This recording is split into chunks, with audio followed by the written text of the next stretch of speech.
Hello and welcome to today's episode of Talk on Things and Stuff. Now, I've been away for a while, and in that time, I've just been spending time kind of looking at how the discourse around religion has been going, kind of looking at what's been happening on the national and the world scene, living life myself, going through the next phase of my own life, which is characterized, a lot by looking at what the transition has been for my own children, navigating their way from adolescence into young adulthood and kind of leaving the nest, and also being able to interact a little bit more closely with my mother, who's in a later stage of life and is still within the church and is near me now, so I get to see a little bit more of that. And it's given me a lot of reason to think and to reflect on my own journey and relationship with religion and spirituality.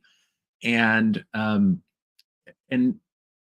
think as I've studied and explored a lot of how, even if you leave a religion that has its own faith-based ideology and you start to navigate the world outside of religion and you enter the secular world, for the most part, you're going to start to amass or connect to another collection of beliefs and assertions about the world that may not have a metaphysical or spiritual basis, but a different basis, and they end up coalescing into a new ideology that then governs how you interact with the world. And particularly because we as social creatures surround ourselves with other humans, it kind of, you find yourself subject to a lot of the same psychological manifestations of the way groupthink happens and everything. It just is in a different context that's not religious. And so it has given me some pause and some consideration to kind of go back and reflect on my thoughts about religion. And I've come up with a series of ways that I look at religion that I've wanted to do some sort of video about, or an essay video or something, but it's just harder for me to find the time to do that, to kind of put my thoughts down in a long form like that. And so I've tried talking and explaining this with some people, but my kids are not interested in listening to their dad. So they're much more interested in other things. And so I thought it might be fun to just get this out there, vomit it out there, and then see if it is a cause for any discussion. But I need someone to talk to. And if you've been paying attention to kind of the unorthodox ex-Mormon spaces, then you may have come across Porch Time or my own channel, and a couple of different voices have stood out. One that stood out to me was a gentleman by the name of Troy Leavitt, who it might even be Levitt. I don't know. I have to apologize. I don't know if I got the name right, but he showed up like in the broader world around something called Gamergate, where there were journalists and academics that started to turn a critical eye to video game content and culture.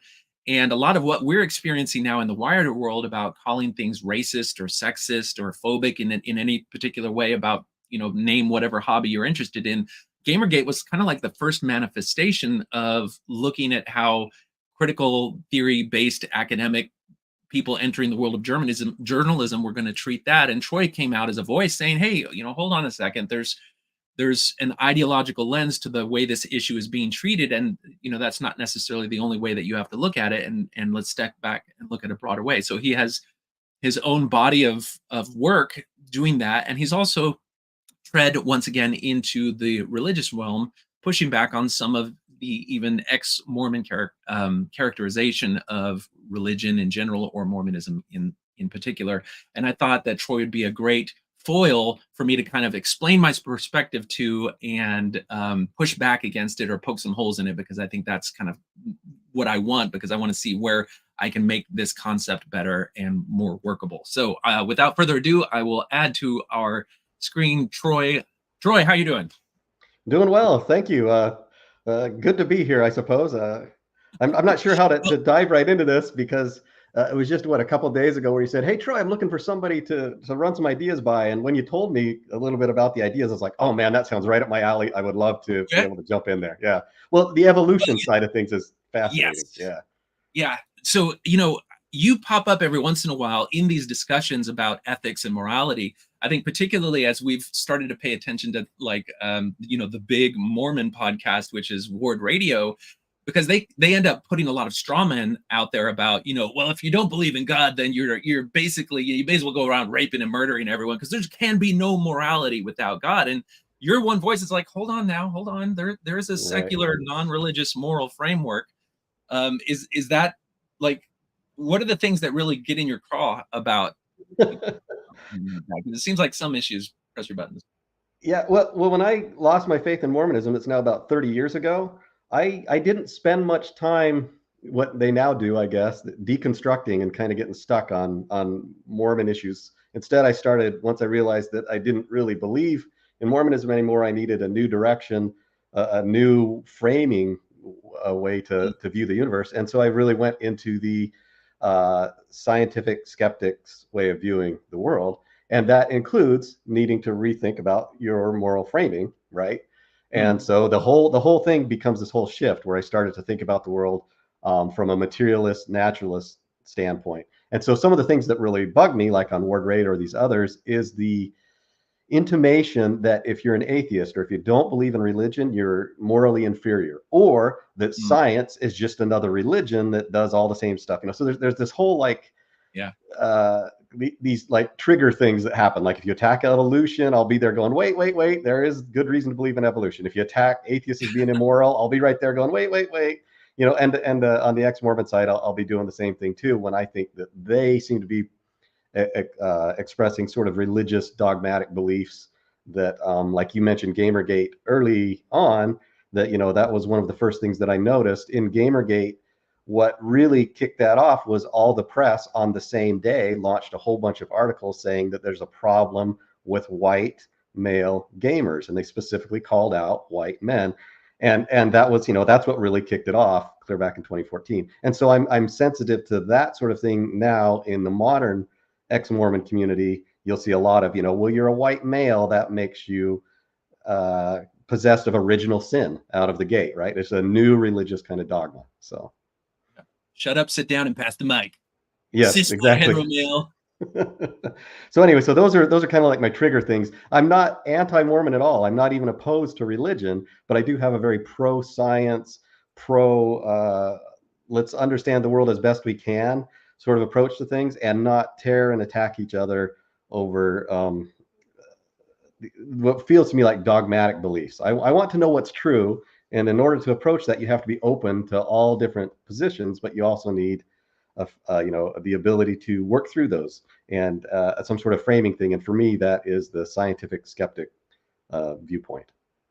Okay, excellent. Well, that mindset, that openness to maybe some of the positive aspects of religion, but also a firm foundation in a scientific, rational perspective is exactly what I'm looking for to kind of make sure that I'm not going off the deep end with what I'm explaining here. And as I understand it, and I've heard you explain some of your moral reasoning, you're very familiar with a lot of the arguments that come from Dan Dennett and other people who've looked at the issue of religion from an atheist perspective, but are able to talk about it in a way that's not purely demonization. And so I'm hoping you can bring some of that familiarity to what we're going to have here. So with that said, should we dive into it? So Yeah, let's. I mean, I just I kind of want to double down on the Dan Dennett thing, because he just died like last week, right? He just mm, passed on, and he's usually considered one of the four new eighth or the horsemen of the new atheist movement. yeah, Sam Harris, Dan Dennett, Christopher Hitchens, and Richard Dawkins being the four. And so now two of them have died: Christopher Hitchens and just recently Dan Dennett. And Dan Dennett's position, and I think this is why it's so interesting to me, is that we should regard religion, his book was Breaking the Spell, as a natural phenomenon, right? That we should look at it through a scientific lens. And I very much agree with that religion can be studied or examined through a scientific approach to what position or what role it plays. So when you told me that, I was like, oh wow, this is great. okay, Let's go okay, there. And but if I disagree with you, I'll tell you. okay, that's perfectly fine. Now, Yeah. so I think I'm thinking about how should I present this to an audience, because when you go through the experience of a faith crisis in Mormonism, there's definitely at the front end of it the anger phase, where you suddenly are acutely aware of the ways in which your identity and person has been shaped by the restraints and obligations and expectations of the faith. You realize that those things are rooted in, perhaps the manipulations of a con man from centuries ago, and falsehoods and contradictions persist into the present day that you've shaped your life around, and there's a whole bunch of anger and resentment that goes around that. And now you have to rebuild your life on your own terms with your own identity. And I get that. Like, that's an important thing to acknowledge going up front. And if you're at that moment right now, then you probably don't want to hear this conversation. Like, I would just say, you know what? Why don't you just hit pause on this, go back over to Mormon stories, and listen to them talk about all the danger and harms and problems of religion, and just get that out of your system. Because, and guess what? That may take you 10 years. Like, I'm 10 years out of my faith transition right now. And, a lot of people are just be like, I don't want to hear anything about the good that the church has done, because the bad that it's done is so bad. And I get it. I'm not trying to, in this conversation, say that the Mormon church or any other church is inherently and unquestionably good. I'm just trying to shift the way that we talk about and think about what religion is in the context of the human species. And Yes. so let's start there. So I think for you, perhaps, and definitely myself, I was born Mormon, and I was raised in that faith tradition, and it completely shaped my worldview. And Mormonism is very much a faith that is rooted in a concrete, materialistic, fact-based conception of the universe in a way that I've learned now a lot of other religions aren't. But as I've learned the way that a bunch of other religions exist in the lives of their members, there's a broad spectrum of the way that religion relates to its adherents and to the world itself. You could have a faith that makes very firm claims about the nature of reality and objective truth, and that religion is more of a collection of assertions about the world that it posits almost in a scientific way. This is the way that it is. This is the way the universe works. And I think Mormonism is a little bit closer to that spectrum. What's your perspective on looking at it through that way? No, I think that very much the LDS faith approaches it that there are natural laws, or laws that even transcend God, right? God is subject to the laws of morality, and that really what God is the best at the laws, right? Has figured out the Right. universe so well that he's now in the process of raising up. And I believe this is kind of, the general Mormon, and still is, the LDS viewpoint of, as man is, God once was, or God is, Right. man may become, right? And it's all based on understanding of laws of how the universe Right. operates. Yeah, and so just the typical Mormon going to church on Sunday maybe doesn't understand that that's under the hood. But, like, we always had this thing with what my brother, he went on a mission. I didn't go on a mission, but my older brother did. And he's like, they got this stuff called space doctrine. I'm like, what's that? He's like, well, like, there's this crazy stuff about what existed before mankind, and like there's like these intelligences, and man wasn't actually created. And so, like, if you dig into the teachings of Joseph Smith and Brigham Young and some of the early prophets, they had these like cosmic conceptions of the world and God and humanity. And so, if you were to say to a Mormon, you guys believe that we as humans are actually an embryologic stage of a being that is God. And God went through this at some point, and each of us has the potential to have that. So when Mormonism says you can have that form of godliness, it's a very literal sort of thing. It's kind of like looking at a butterfly and a caterpillar, and we're at the caterpillar stage or something, and there can be a metamorphosis, but it's a very real, like, this is a an organic creature that exists with different phases of its existence. That's your understanding too. I'm just not making this up, right? No, I think I don't know that it's necessarily unique about the LDS faith, but it is one of the things that helps it to stand out among Christianity. That that those of us who are LDS, or the LDS folks, are on this covenant path, and that covenant path teaches you what you need to do to become more and more like God, eventually achieving the same state as God has achieved, right? So there's this notion of eternal progression and always moving forward, which you don't get so much in other religions, I believe. All right. You know? Yeah. So all of this is getting into the weeds a little bit, just to say that a religion in general can, you frequently, those of us that are ex-Mormon, started from a position of what I'll call like concrete, literal belief in the truth claims of the faith. Yeah. That's pretty clear, right? And so then and those truth claims are tied in a little bit with the piety and righteousness of the prophets who were worthy enough to convey God's truth to us and to lay out the plan, so to speak. And so our adherence to the faith, our worldview is built on the foundation of those factual claims about the nature of the world and existence and reality, with a nice layer of the righteousness of the men and the legitimacy of the men who conveyed those godly truths to us. So we grow up and develop with those things cementing the faith into our lives, such that we shape our lives around the faith itself. And then you discover polygamy, or you discover the problems with the translation of the hieroglyphics, or you discover the problems with the anachronisms in the Book of Mormon, or you discover any number of issues with Joseph Smith, and it starts chipping away at the legitimacy of the people who brought God's truth, which then by extension chips away at the legitimacy of all of these fact claims that we've shaped our lives around. And that's where the ground crumbling beneath your feet happens, because we had this expectation and conception of a religion as these secret truths that we possess because we have the real truth from God's prophets. That makes sense so far, right? Yeah, yeah. I think that's a pretty good way to frame it up, especially within the LDS context of it's almost like a Gnostic or a hidden knowledge that you're getting about the universe, but it's not in conflict with materialism in any way, or with like a lot of times they'll make or I've heard Jacob Hansen say several times, hey, Mormons are materialists all the way down. It's just that spirit matter is of a different, more refined type of material than physical matter. And so there's kind of this, like, it's science, guys. It's science all the way through Mormonism. It's just a spiritual science all the way down, right? So you're learning Yes. things that you might not be able to comprehend with your meat brain, but your spirit brain might be able to get it, or something.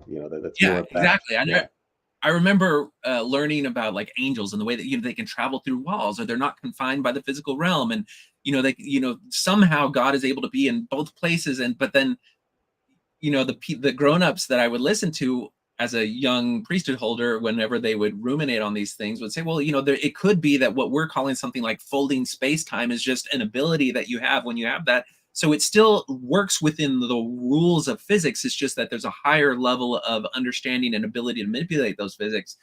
And it's just a really fun, as I look back on it now, it's a really fun dimension of Mormonism, being able right. to postulate about those things. But it's always rooted in this idea that there are laws about the universe that we have to operate within, and that even God has to operate in. And there are both physical laws as well as moral laws, and where those two meet can kind of explain where there's this idea that even the particles of the earth have to obey God, and there's a moral imperative that they do that, and that's how God's able to actually manipulate matter. And so you can find all kinds of crazy ways to go down that, but that's besides the point. The point is literal, concrete faith. Whenever you discover the contradictions or the moral failings of the people who established that faith, your world shatters and falls apart. And then you assume, well, now I've got to go and build up my own worldview. I've got to start over from the beginning. I got to figure out what's right and wrong, how to live a good life, what is good, what is right. Could anything go wrong with that process, Troy? What do Right. you?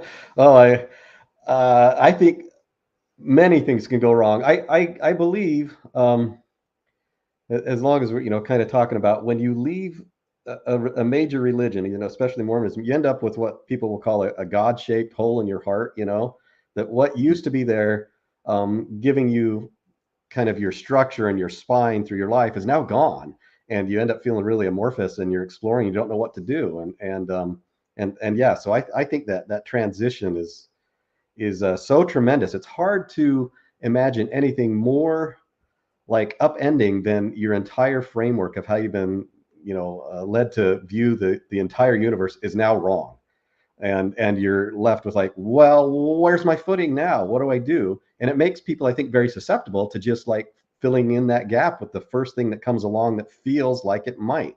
And I think that's why, to me, a lot of the folks who seem to be leaving the modern LDS church are going political very quickly, into a lot of political Yeah. issues right away, because it fills the God-shaped hole, right? I now have a new purpose, something else that I can push on that makes me feel like I'm righteous and doing the right things. But it may not be any more grounded than Mormonism was. Right. There you have it. Okay. So this is very true. This is all resonating with my thinking on a lot of this. So one thing that I've heard a lot of ex-Mormons say is, in this process of I've got to find out what works for me. And a lot of that may involve re-exploring things that you never got to explore because you had these boundaries in Mormonism that prevented you from doing it because they were deemed either unrighteous, sinful, dangerous, or destabilizing or something like that. And so you'll find a lot of ex-Mormons that are like, maybe I'm going to experiment a little bit with psychedelics. Maybe I'm going to experiment a little bit more with, I don't know, maybe I'll open up my marriage. Or maybe, what is marriage anyway? Marriage is just like this construct. And why should I even, why do we have to get the government and a contract involved so that it's really hard to dissolve a relationship? If I really want to be true to my notion of consent, then there doesn't really need to be a contract because consent can be withdrawn at any time. And so then you kind of level the playing field. All the old structures that used to shape your life is to just mow it all down. And now let's see what works. Let's build it a piece by a time. And so, maybe, you're seeing a lot more polyamory show up in ex-Mormon discourse. And it's posited, hey, this is actually even a higher form of love potentially. And you're seeing a lot more of experimenting with substance use because it's not a sin, and these things have been drained, and I mean these things have been considered a sin in the past, and that's the only reason that you haven't explored those different things. And so let's rebuild. And I guess the first question is, as you go along and rebuild that process, you'll probably find things that work or don't work in the short term. And one of the things that kind of caught me off guard is there's probably a Ward Radio episode that talked about a study that was published that was like, when you look at a whole bunch of metrics of a person's life, whether it has to do with psychological well-being, stability in your life, health, and longevity, people who are religious tend to come out favorably on a whole bunch of different metrics. And of course, as ex-Mormons, the first thing that we want to say is, no, that study, what did it come out of BYU? It was clearly biased. There's no way that can be true because religion is only harmful. All it can do, and even if it was true, well, maybe that's, what, you're going to live longer in a prison of belief? Like, why would you even want to live longer in that context? And I don't know what. So have you come across that study or studies like that or a discourse about that? And what are some of your thoughts about that? Like, how do you take that? I think there have been numerous studies that have come out that people who have a religion in their life, are fairly active, end up living longer, being happier in their relationships with their spouses. That there are several studies that show that religion can be a force of good, right? And that's hard to accept when you're an ex-Mormon, that you come out and that religion has any sort of positive attributes. But I do agree with you that there are very many studies that are showing that religion can be healthy, and actually is healthy for many people who believe in it. Now, there are also trade-offs in there too. A lot of times there's negatives and positives, but just the idea, like let me use the example of here's how I thought about it. Maybe you use the example of polyamory, right? When people come out of the LDS Church, there's a lot of them that want to experiment with polyamory, and I get the sense that sometimes people think that when they leave their religion, that now their actions may not have the consequences that they used to.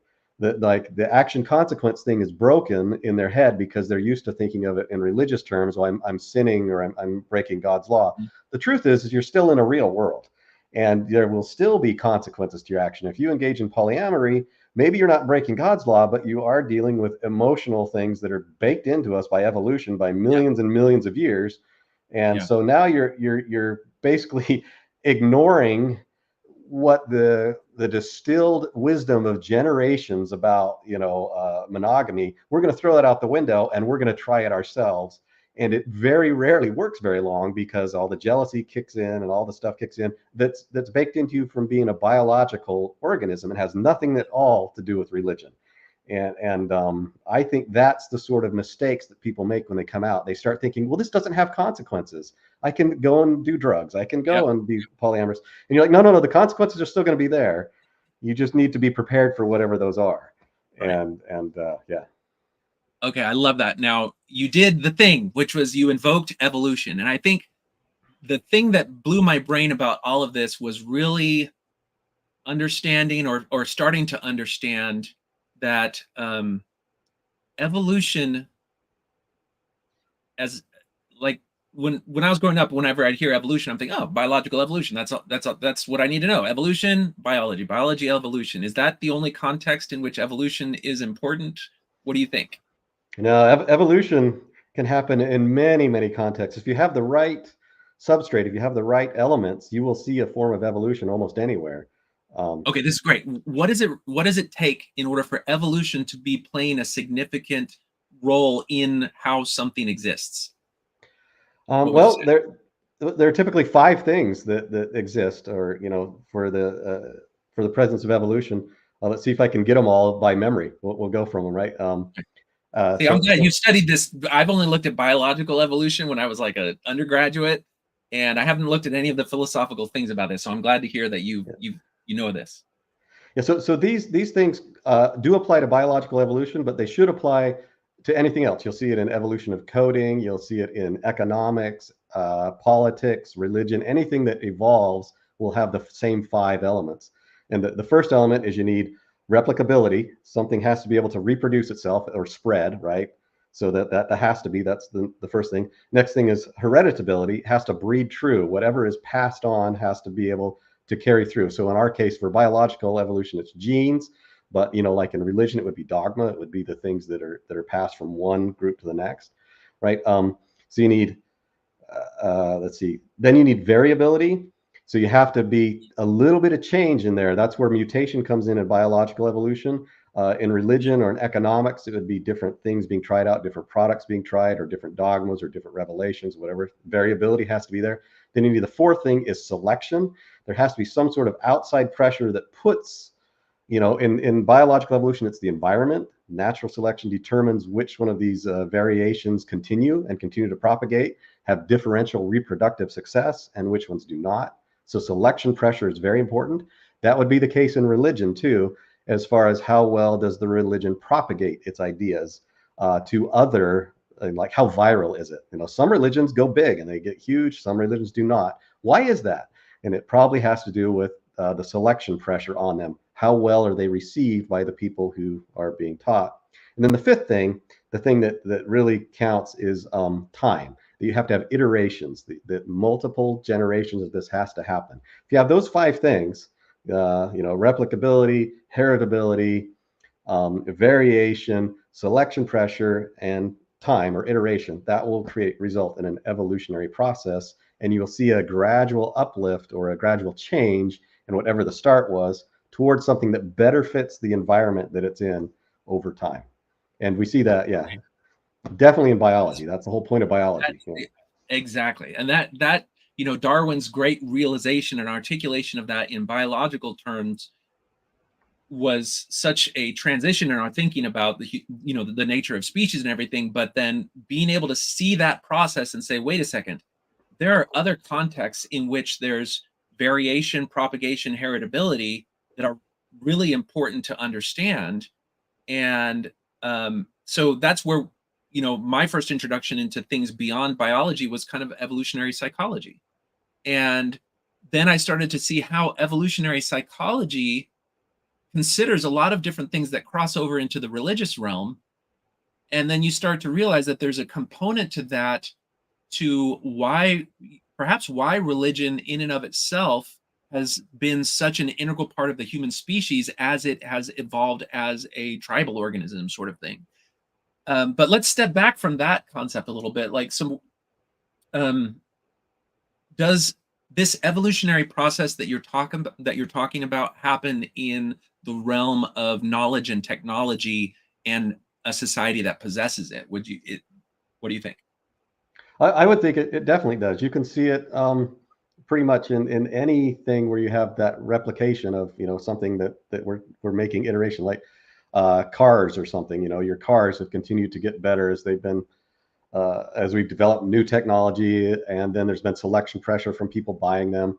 So you see a form of evolution. Now, cars don't breed, right? Cars don't have children, Right. so the heritability isn't there. But from a designer standpoint, from the people who are building cars, they are keeping track of what elements work and what elements don't. So in that case, for a product, a lot of the heritability is being offloaded to people who are tracking it. But you definitely see it in other areas of life or different places. You see it a lot in just economics. That Right. within any systems, you'll see, the rise of different organizations or companies or monopolies, Mhm. all fighting in competition, and the ones that do the best, evolving, changing to match their Right. environment, are the ones that continue to exist and continue to propagate and go through the generations. Okay, this is brilliant. So if we're talking about the automotive industry, it might be looking at the wrong thing to look at the car and say, well, does the car evolve? Rather, you want to look at the ideas and the ideas that shape the technology that then form the car, that then interacts with the environment or the market, which Right. then Yes. taps into what is the utility of the car to the marketplace itself. And then the thing that you mentioned, where the things that provide the most advantage are going to be the ones in the framework of technology, where a company is going to make more profit from that. That's going to give them more resources for R&D that will allow them to respond better and to evolve, and then improve or not their product as they go along. And I add that or not because just because you're changing and evolving does not mean that you're doing things for the better. Do you That's like? Is right. there? Yes. How would you explain that concept on this term Oh, of evolution? well, that's your selection pressure right there, right? That you're always doing these variability, changing things, trying things out. But then a lot of times, in fact, most of the time, it's a fail. That it'll go out and it don't won't do very well. There are a lot more variations than are possibly able to Mhm. survive. And like if we're doing the automotive industry, you'll see lots of cars that went out and didn't do very well, right? That they sold a little bit, or there were some, but then there'll be a brand that'll hit, like say the Toyota Corolla, and it'll be really receptive, right? A lot of people will buy it, and then it'll influence everybody else on their blueprints of what they're doing for future Right. cars, right? And so you'll see these good ideas or good tricks that propagate throughout the entire species of the automotive industry or whatever. Yeah. Okay. Now that's a brilliant metaphor because it kind of sets the basis for what I want to shift this concept of life, of evolution. Let's take that idea now that some of the different ideas that will help a company interact better in the marketplace. Now let's just set that aside and look at a human life. And there are a bunch of different ways that you can live your life. There are different ways that you can internally think about both yourself and the world. Some of those ways are going to be more functional than others. Some of them are going to be more stabilizing, both psychologically within yourself as well as in your relationships with others than other ways. And if you are find yourself a baby on a desert island, you don't really have anything to start from. You have to start from scratch and you have to build up to that. But if you find yourself a 10th generation member of a group of people that have gone through and built upon centuries of evolution, where different ideas have been tried and some of them discarded, some maybe even a whole group of people have said, you know what, I have a radically different idea and I'm going to go in a different direction. And so they go off and form their own group with a whole new set of ideas, but then it dies off because they departed too far from the established evolutionarily proven way of being. And so that branch died off, and now 100 years later, the ones that actually survived continue to evolve. Ideas were tried out and discarded because they didn't work, or the people who went off in those ideas were not as stable, did not form a structure with the degree of heritability so that the idea is conveyed into the next generation, and that this has happened now over centuries. And so then you're born in a multi-generational web where your father and mother lived their life shaped and formed by this collective set of ideas that survived after a bunch of different variations died. And it's sort of shown that it can bring a life from birth to starting the next generation with a measure of stability and prosperity that is able to transcend extend through multiple generations. There's something to that. Just the fact that it exists, the fact that a faith tradition has lasted that long, there's something beyond whether or not it's true from a fact-based perspective. There's also just like the truth of it doesn't even matter from this perspective. It Yeah. is what are the dimensions of the faith that allowed cohesion within a family, that allowed stability within an individual, a family, and a community, and that allowed it to replicate itself into the next generation and to continue to pass that on. And it's that moment of consideration that I think was important for me. And there were a number of different things that came into that. Now, I don't want to cut you off too much. Some things popped into your brain. What popped in your brain? Oh, now I was following along with you, so I have to remember what I was thinking. Oh, I know what I was thinking is that, yeah, with all the different religions throughout time, and they're always in these competitions, and some are doing well and some are doing poorly. Um, on the one hand, one of the reasons that we could say that a religion is successful is because it becomes a repository of all the things that work for that tribal group or whatever them Mhm. to go through generations. But it may not be that those things are necessarily true, like you said. Right. It's differential reproductive success, right? It's how viral it is, how well it allows the people to not only spread their ideas but spread their population or whatever. The people who own these ideas can move forward. So it may not be that it's grounded necessarily in objective reality, but it Right. could be grounded in a social truth that allows the propagation of those ideas from generation to generation. Okay. Um, This is good. Yeah. And I would add to that, not only is it that it doesn't have to be literally true, but you also don't, it's in a religion is kind of a bundle of these ideas. And not all of those ideas are necessarily functional. And there may be some pretty dysfunctional ideas tucked away in that bundle, but they're in the shadow of these really, really important, effective ideas that contribute so significantly to the stability and propagation of that bundle of ideas that they get carried along as vestigial. It's like our appendix. We don't right. necessarily need it, but it's still there. And I, maybe I, some of those ideas that aren't functional now served a role in the past, but are no longer relevant. Anything to add to yeah. that? Yes. Well, to kind of continue with the biological analogy, for example, the peacock's tail is this big, beautiful Oh thing, yeah, but it's absolutely awful for survival, right? That thing stands out, and it'd be awful to have that. So why does the peacock have this big, beautiful tail?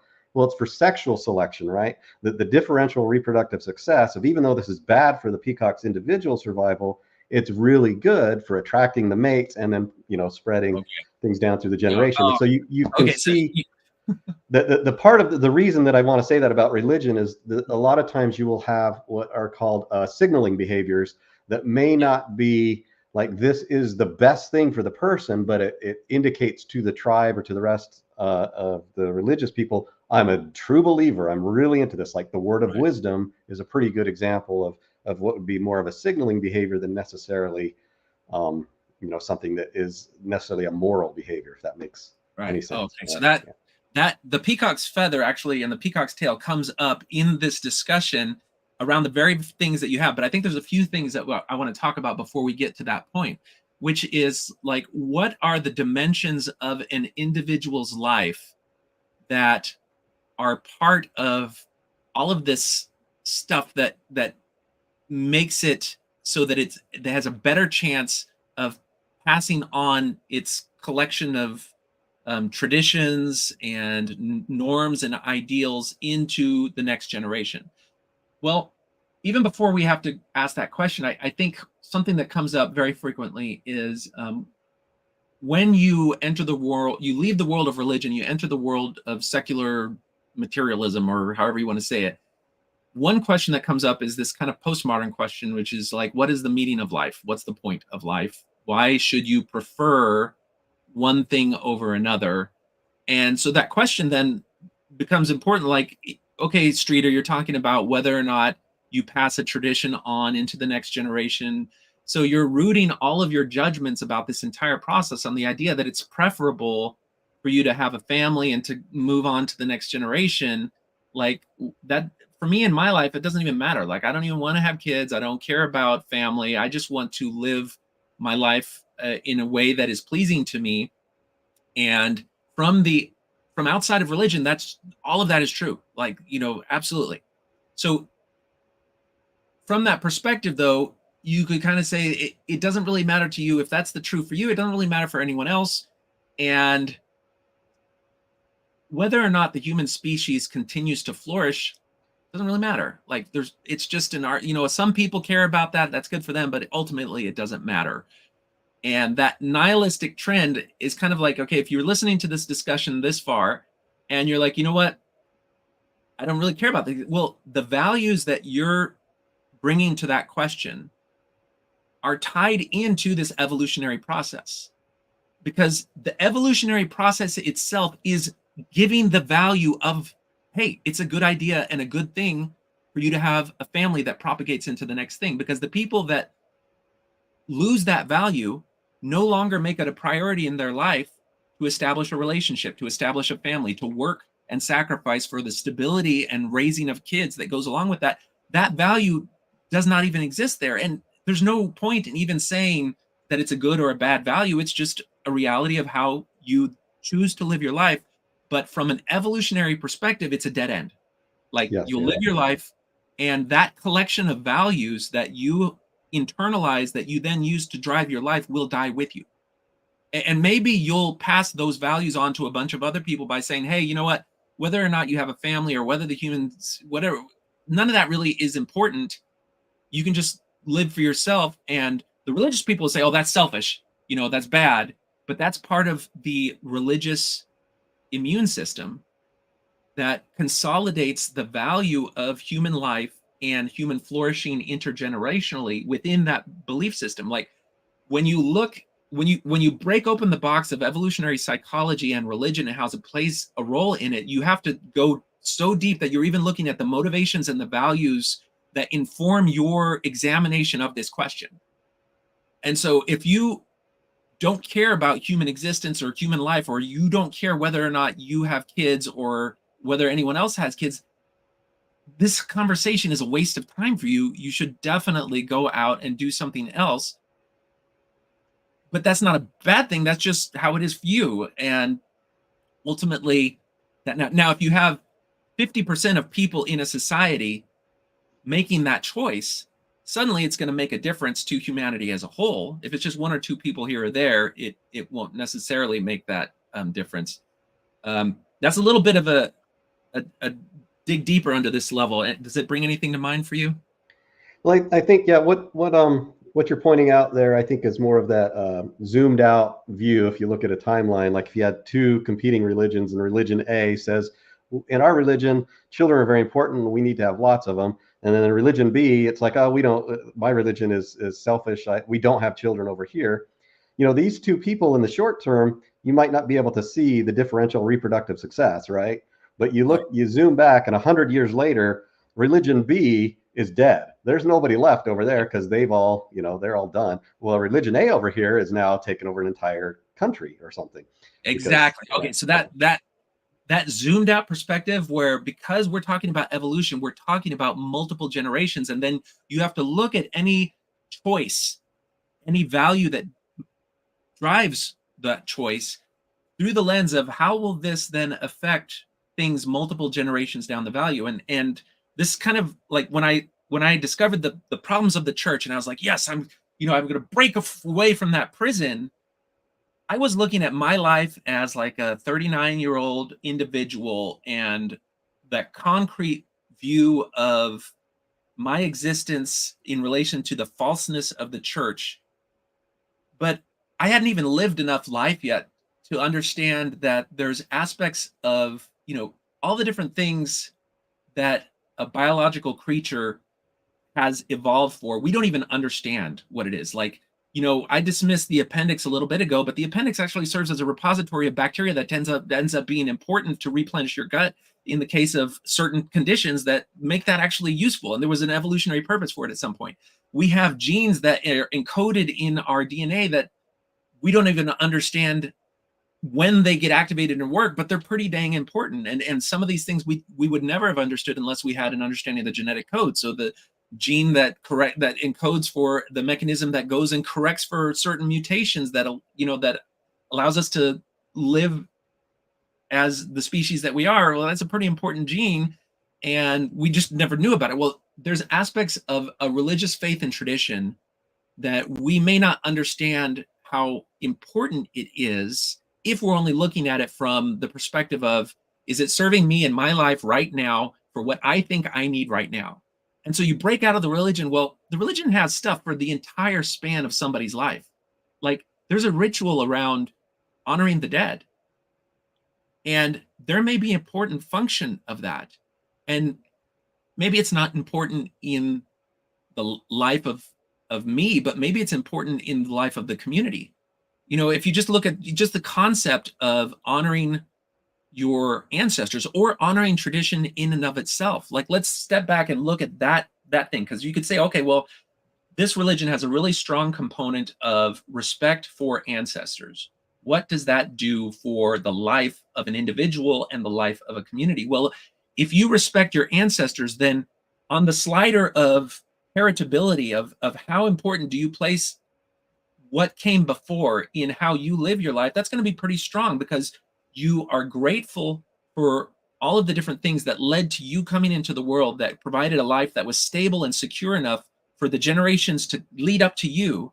And you want to both understand, have gratitude for, and thereby preserve into your life those things. It doesn't mean that you can't make mutations, that you can't vary them, but you at least understand that they're important. And so if an external ideology comes in and tries to say, hey, let's deconstruct and tear down all of the things of your religion, you say, hold on a second.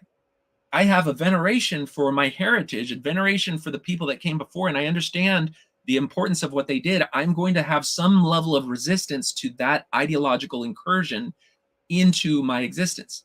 But that's only if that can work as a baseline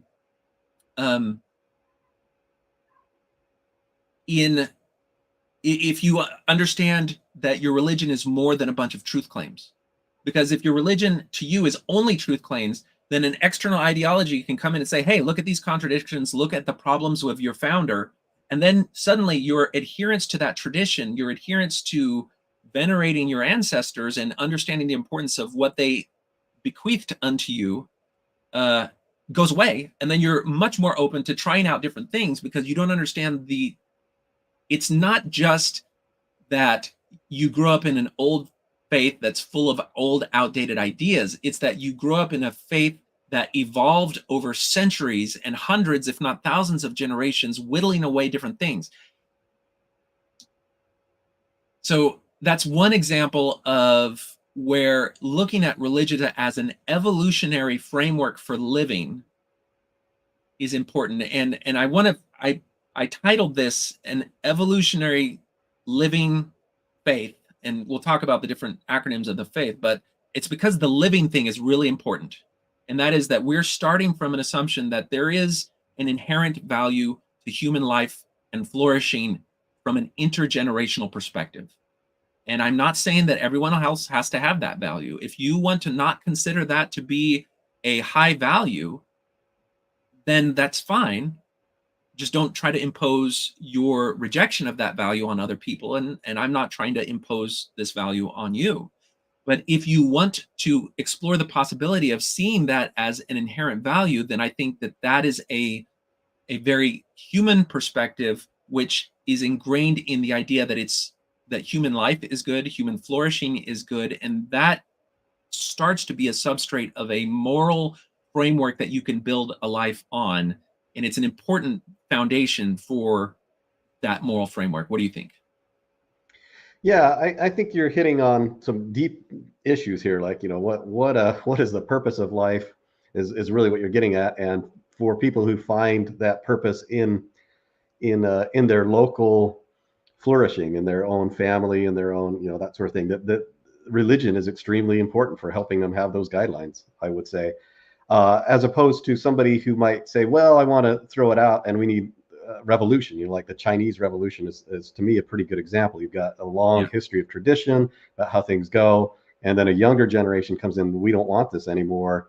We want to overthrow it because it doesn't feel like it's right for us, and they throw it out the window and try and start from ground zero. They'll literally call it year zero. We're starting all over. And you see how that goes. It almost always ends up in blood and death, and rarely do you end up with a better situation on the back end than you had going in. And Yeah. and French I think Revolution, another example.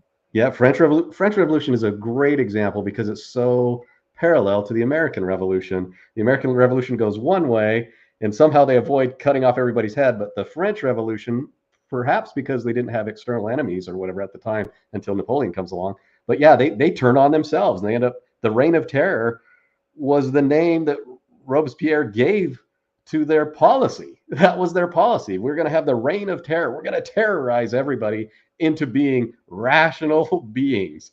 That Yeah. was, the French Revolution. That doesn't work, Clearly, it just ends up with people with their heads chopped off. But they abandoned their old traditions and tried to start from ground zero. And that seems to be what happens. Once you pull the rug out, you forget about all those thousands of years and start from ground zero. You're in you're in some dangerous water now. You Yeah. don't know what you're doing. And I think there's real value in just saying the G.K. Chesterton's fence. Before we rip this fence up, let's take a moment to figure out why it was put here in the first place. Yeah. Right. Yeah, and the thing is also, let's say that fence that you're considering ripping down, you do take that time and you pause and you step back and you say, wait a second, if we look beyond the horizon, we can see that there's a bunch of wild animals over there that are carnivorous, and if we take this fence down, they're going to invade and destroy us. Okay, so we should keep this fence up. But then what if you say, well, hold on a second, the guy who put this fence up, he lied about cheating on his wife, and he stole money from the townsfolk. Okay, does that matter? On the question of the utility of this fence. And that's, I think, another dimension to this conversation that we all struggle with when you're in a faith tradition like Mormonism, where it's modern enough, where we have some records about who formed it, that it is vulnerable to the entire project delegitimizing itself by a close scrutiny of who founded it and the claims that it's made from that concrete perspective. But what I am inviting the audience to do is to say, well, hold on a second, let's understand that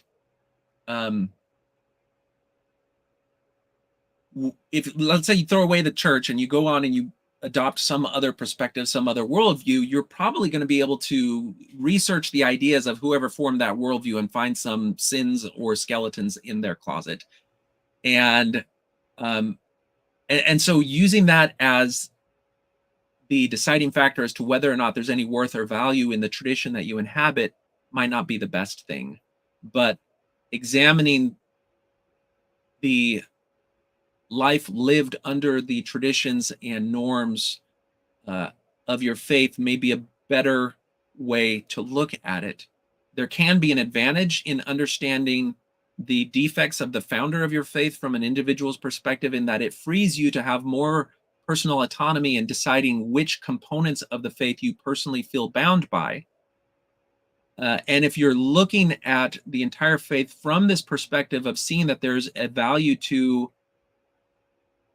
potential stability, prosperity, heritability, and human life lived and propagated, then that may cause you to look at some fences or some boundaries in your faith, not through the lens of, did God prohibit this, but rather, does this make me susceptible to some bad outcome? And that's where the polyamory example that you brought up before, there's deep human psychology that when they say, it doesn't work for anyone, but maybe it'll work for us, like that classic Right. Arrested Yeah. Development quote, like there's a human truth underneath that is important. And, there are evolutionary terms that come up with that, where when you look at different cultures that evolved in geographically separate places that were not influenced by each other, there are certain norms of a culture and tradition and society that end up independently evolving and coalescing into the norm that exists. And monogamy is not universal, but it is very, very commonly something that evolves in disparate cultures that come from completely disconnected traditions. But that is a reflection that they are adapting to some inherent dimension, some reality about the way the human psychology and human organism has evolved in the world. So that's a bunch of different things. I want to pause and give you a minute to respond to any of that before we move on to the next question. No, well, I'm digging. I'm picking up what you're putting down here. Okay. Very much, I agree with the position that if we look at religion serving a role of kind of a repository of what leads to human flourishing or human success, and we look at it around the world globally, you start to see these commonalities that pop up in the different religions, no matter where they are. Like in Matthew, you have do unto others as you would have them do unto you, right? But you see these same things in Buddhism or in Hinduism, just phrased a different way. Don't do unto others something that you would not want them to do unto you. That's like the Hindu version, where they just reverse it, but it's the same concept. So these common concepts are kind of like, in evolution, they would be very much like a convergent evolution. You see the same sorts of things appear again and again in evolution on different species lines. For example, you see the wing has developed for birds, but it's also developed for bats along a different line for mammals, but it's still a good trick for both birds or bats. Same Right. thing, monogamy may be a good trick, for both Buddhists and for Christians, because it increases stability in family life and allows the generations to propagate. So yes, I agree with what you're saying. There's value there that Okay. may not be apparent on the surface, but yeah. Exactly. So you may not understand why there's some significance in holding on to a concept like monogamy, but the fact that it has survived and propagated gives you some understanding of that. This is not to say to close your eyes and blindly only do what a religion demands of you, because we talked before how there can be things that aren't actually that helpful or useful, that get carried along in this bundle of traditions and norms that a religion is. That one thing that you talked about in the principles of religion comes to bear, and that is variability. So in biology, we understand this as mutations. So even though you are a descendant of your parents, you are not a genetic clone with no changes. There is, in terms of sexual reproduction, you're taking two different genetic components, combining them, and in that combination, and with the advent of spontaneous mutation, coming up with a variation that is within the realm of the species, but will have different variations. And you extend that over, millions and millions of generations. That's where we understand things dramatically change. So how is that concept then seen in the religious realm? And I would posit that certain religions have different levels of allowance of mutation or variation. Right. So if you're in a religion that is absolutely rigidly dogmatic, there will be no changes, then that religion may exist in one place and time, but it lacks the diversity component that will allow it to adapt to a changing landscape. And what are the things that can change the landscape of a human culture? And that can be new technologies that disrupt old ways of being. It can be geographic, it can be climate or cultural new realizations about moral truths. All of these things can shape the environment that a religious community exists in. And if that religion does not have within its bundle of values the ability to vary, the ability to change and adapt, then it will ultimately not serve its members as strongly as the other cultural bundles in that environment that do have the ability to adapt. And so on that grand intergenerational perspective will tend to diminish, whereas other ones that have the adaptability to serve the lives of their members better in this new environment will propagate. does that metaphor and that variation, anything that you would add to that, or pick apart on that? I think that's a good way to look at things. Like in religion in particular, you see all sorts of different ways that new ideas might get introduced. You know, it could come through revelation, it could come through study, it could come from a prophet or just people talking. You know, Martin Luther could be thought of as, oh, here's a variation on Catholicism Yeah. that, you know, starts a new direction, and then selection pressure is applied. So you can see this happening. Like in Mormonism, I think there's a really good example in the case of polygamy, where, you know, within that environment, polygamy is not at all accepted when it's, you know, back over there in Missouri and Nauvoo and that area. But then you move over to the Great Salt Lake, and okay, now it's going to be all right for a while until we want to get reintegrated with the, you know, the United States of America, and now it's a liability again. And so you kind of see this principle come in and out of Mormondom, and I think, to its credit, to Mormons' credit, when polygamy was active, the church was growing, you know, in one way, and then when it's not active, it now has adjusted to the environment and it's growing in a different way. But then some of those vestigial organs pass on through into, you know, the FLDS, and the other groups get passed on, and they don't do as well, right? Because the environment has changed, and so you kind of see these pressures that are shaping the religion, if you prefer. Yeah, no, and it's one of the things where when I was Mormon and I had a very concrete fact-based perspective on the nature of religion and religious authority, then the idea that God would change just seems like that's, you know, that's wrong. Like, you see the change. If a prophet changes something that God said before, it proves he's not a prophet. We can throw the whole enterprise away and everything. But this aspect of Mormonism, which allows for ongoing revelation, is actually an evolutionary positive for the faith, because it gives them a context in which they can adapt to the surrounding environment. And that is something that gives us a faith that was able to move um, from the era of racial segregation and racist ideas that were the norm in the wider world, and it allowed them in time to adapt but maintain its cohesive identity to a new conception of humanity as a universal brotherhood with equality between the races. And so I no longer see that dimension of the religion as a bad thing, but I want to ask you a question, which is there such a thing as too much variability? Or is there is there a sweet spot between never changing and then also being open to internalize any external movement that might affect a culture and seep its way into a faith? What do you think? Well, I would think that yes, there must be, right? That if you don't have enough variability either in biology or in a religion, if you have too much of it, I guess is what we're saying.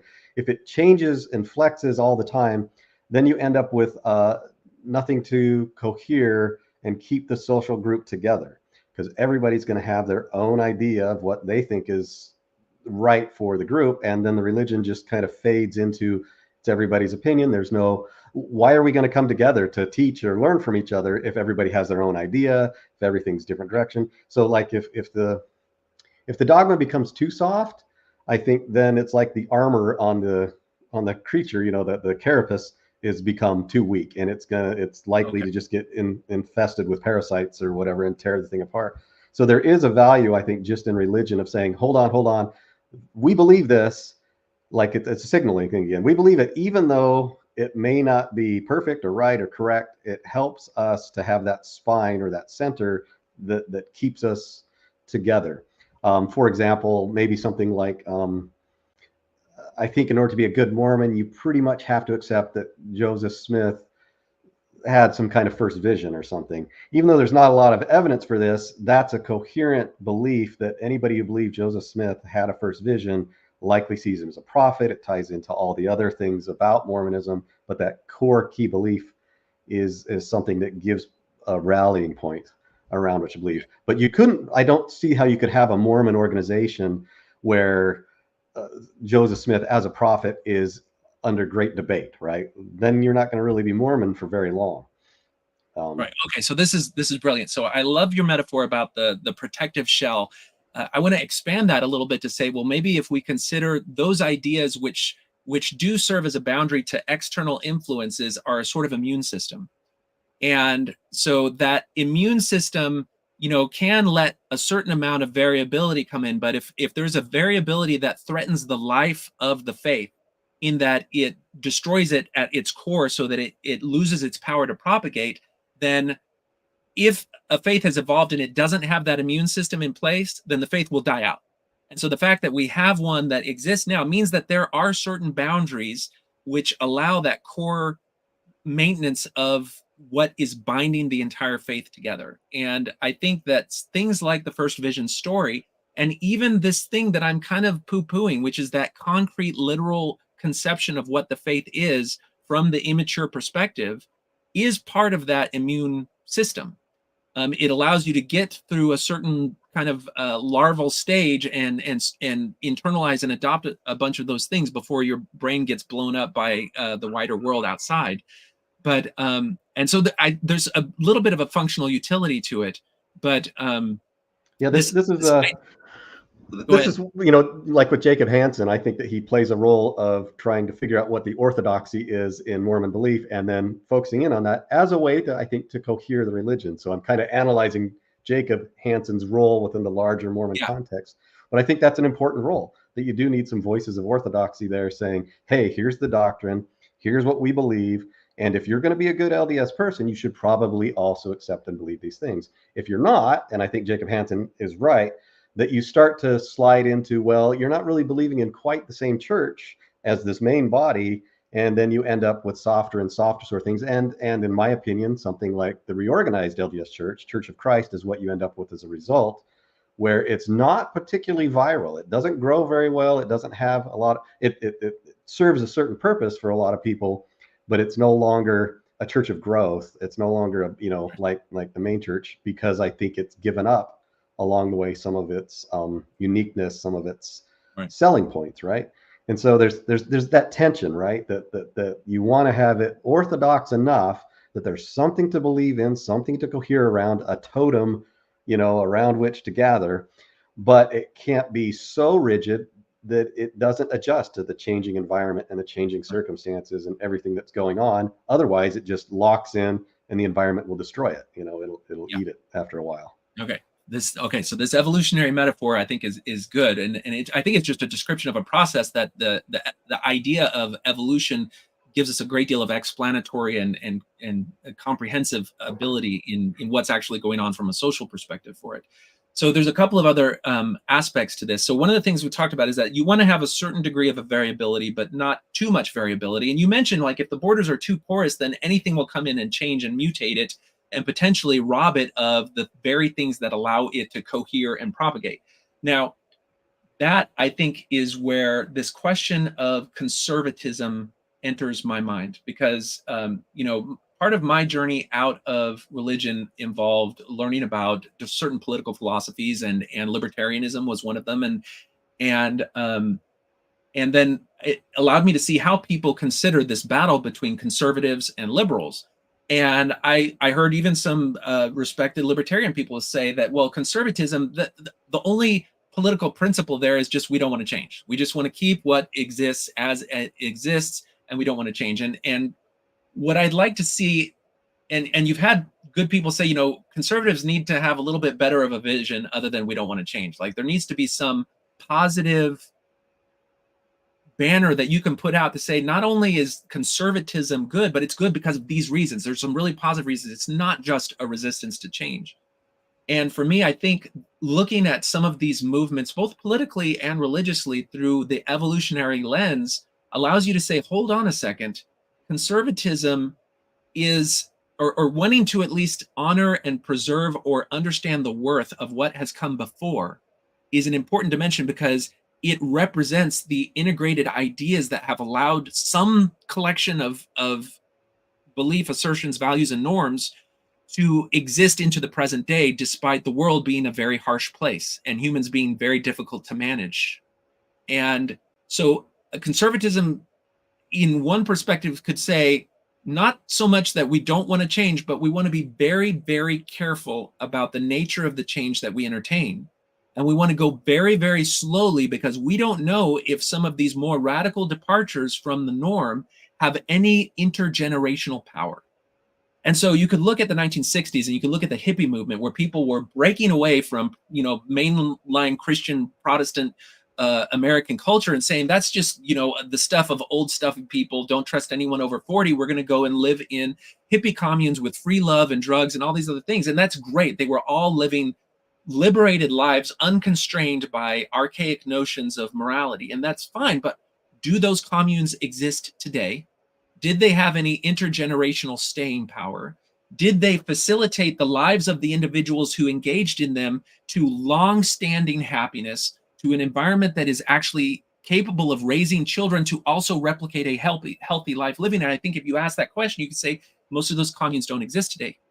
And because even though they were a radical departure from norms, and they were very liberating at the moment, they lost the stabilizing heritability and productivity that the norm they departed from had already proven itself to have. This doesn't mean that there weren't certain ideas in that movement that did have value. It just means it was too much of a departure from some pathway that had a proven record. And so if a religion, and you could say Protestant Christianity at that time had a very strong borders, very strong immune thing. So if you wanted to vary, you had to go away from the religion. But let's take it into the modern area and let's say that there are movements now that want to depart as radically. And if a religion doesn't say, okay, well, you can depart, but you're going to have to be something other than what we are. If instead of that says, no, we're going to take all of these radical ideas that are being experimented with in the wider culture, and we're now going to internalize them. We're going to reshape our religious doctrine and tradition to now adopt this external collection of beliefs and ideas and create a hybrid mutant of ourselves, then the religion itself runs the risk of losing the core which allowed it to be stable, prosperous, and propagate multi-generationally. So when I hear people complain about, these old church leaders, the old prophets, they don't want to change. Mormon culture is always decades behind the world. I think some of that is this very careful, very slow to change, because some of the changes you don't know at the outset if those changes are actually healthy in the intergenerational long term. And if you go back and look at world history, there are movements that sweep through entire nations that it's still untested. You brought up the Chinese Revolution, and if you look at the Cultural Revolution, how it specifically went in, demonized and destroyed temples that represented thousands of years of evolved culture that had stabilized and evolved over time so that it made the nation what it was. It had flaws, it was not perfect, and it definitely did not conform to our present notion of human rights, but it stopped that evolutionary train because the communist external ideology came in and completely cut it off. Well, we could say, well, communism's working, right? It's working now. Well, we're less than 100 years into that prospect when they destroyed a culture that had existed for thousands of years. And we're still waiting to see if that actually is going to be workable. And if you look at the way that the Chinese Communist Party is run, it allowed itself to evolve. And it's evolving and adapting to human nature. And that's why we're seeing more capitalist elements come into it. But on the question of whether they got it right or everything, it's kind of that same thing. You have to step back and say, well, we'll see in 100, 200, 300 years if that is actually something that is workable. So I just vomited a whole bunch of things at you about this concept of being too porous at the borders so that you lose. And I think Jacob Hansen is pushing back because he sees the church doing that. What do you think? Right. I think you're right. I mean, it's in the name, right? Conservatism, you want to conserve. You're trying to conserve what works. And so, I think that there's definitely value there. And then that dialectic, or that interaction with progressives, where you're always trying to move things forward and adapt to a changing environment and a changing zeitgeist. I think both things are important. And the problem is when one side or the other becomes so dominant that it refuses to even consider the arguments of what the other side may be and what they're going for. So on the progressive side, they'll end up just hating anything that's conservative, or the conservative side will think anything the progressives are doing are just completely ridiculous. But they don't seem to understand that we're moving through time. and time is changing. The environment is changing. Our society is changing. Both elements, progressivism and conservatism, are part of the dialogue, and we need to have both elements in there. You don't want to pull up Chesterton's fences, but you also, along the way, you want to open up your new vistas as you learn new things about humanity and our new technologies come along, so that you're able to accept them. As far as the LDS Church in particular, I think it faces, especially right now, lots of progressive pressure. Right, it's really being laid on to change, to become more acceptable from a kind of a corporate entity standpoint. Is what it looks like to me. Look more like DEI inclusion sort of stuff getting presented into the church so that it looks more like that. But yeah, it's pushing against its conservative values and what it had in the past, especially on issues of homosexuality in particular. And so yeah, so you end up with this tension that's there. And to me, since I don't really see the Mormonism Church as true in the sense of its claims are true, I see it more from an anthropological standpoint of it's got a lot of value in it, but it's also got some claims that are false. And so to me, it's more like I'm interested in how it's going to play out, how it's going to change, but I don't find myself having a dog in the fight necessarily where I want it to go a certain way. Or to me, it's more like, oh, this is interesting. How is the church going to evolve in response to these changing pressures and new information and everything going on? But at the same time, because it's my history and I grew up in it, you do have that emotional connection to like, but I want it to kind of succeed. I kind of want to see it do well, It's funny because when you look back at a biological evolutionary tree, you may see a species that exists today, and then you can trace it back and you can see where it branched off from other species and everything. And we've done some work to try to map that out genetically. And so Mormonism has always made like a big point of it, saying, no, we're not Protestant, we're not an offshoot of the Catholic Church, we're a restoration of the original Christian church, and that's fun.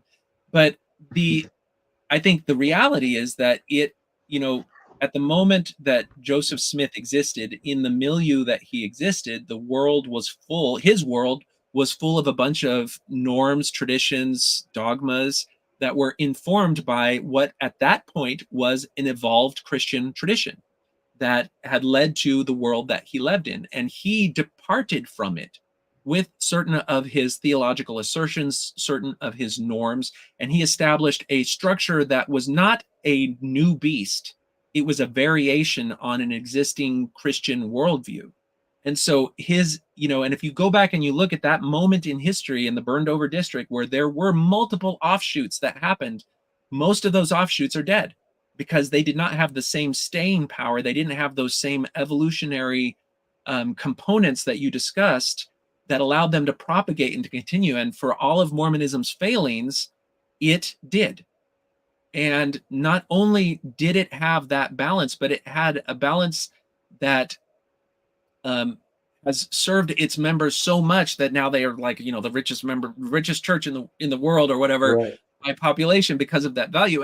And we all want to hate that $100 billion that it has, but to some extent, that $100 billion is sort of a testament to the resourcefulness that a life lived along the guidelines of Mormonism can give you. With all of its constraints, with all of its negative things, there are also these positive things that have to do with stability, prosperity.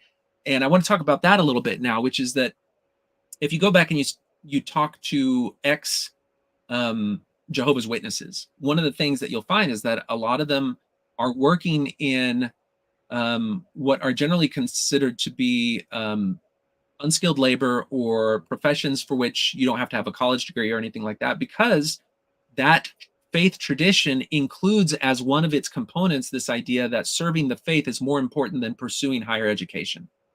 And so it's just a fact of the world, the size of the cage that they were raised in as Jehovah's Witnesses gets them at that starting point. And there are a few of them that have then pursued higher education beyond that, but it's just they're at a different starting point that is shaped by the dogma and the culture of the faith that they exist in. Now compare that with a lot of the ex-Mormons, and you'll find that a lot of them are already professionals. They're already doctors, dentists, chiropractors, or living a life that has been shaped by the different character of the religious tradition of Mormonism, which says education is extremely high priority. You should pursue the highest level of education that you have, and you should sacrifice in the present in order to achieve that, including sacrificing perhaps some of the religious adherence in terms of, like, you know, if you have to study, like I have to study, I have a test, and even though it's Sunday, maybe I'm staying to do that. So it wasn't so dogmatic that it would cut me off for varying from the church to that extent. And so this is just one example of how the cultures, norms, values, and traditions that are evolved in two different evolutionary pathways, both of which are branches off of Christianity, imbue their lives with different measures of prosperity, adaptability, heritability, and any of those different dimensions that we talk about. And that understanding that there's that difference on multiple dimensions then lets you look at different religions and kind of give it a little bit of a value judgment on that in terms of how much personal autonomy does it allow you, and what does it shape your life like.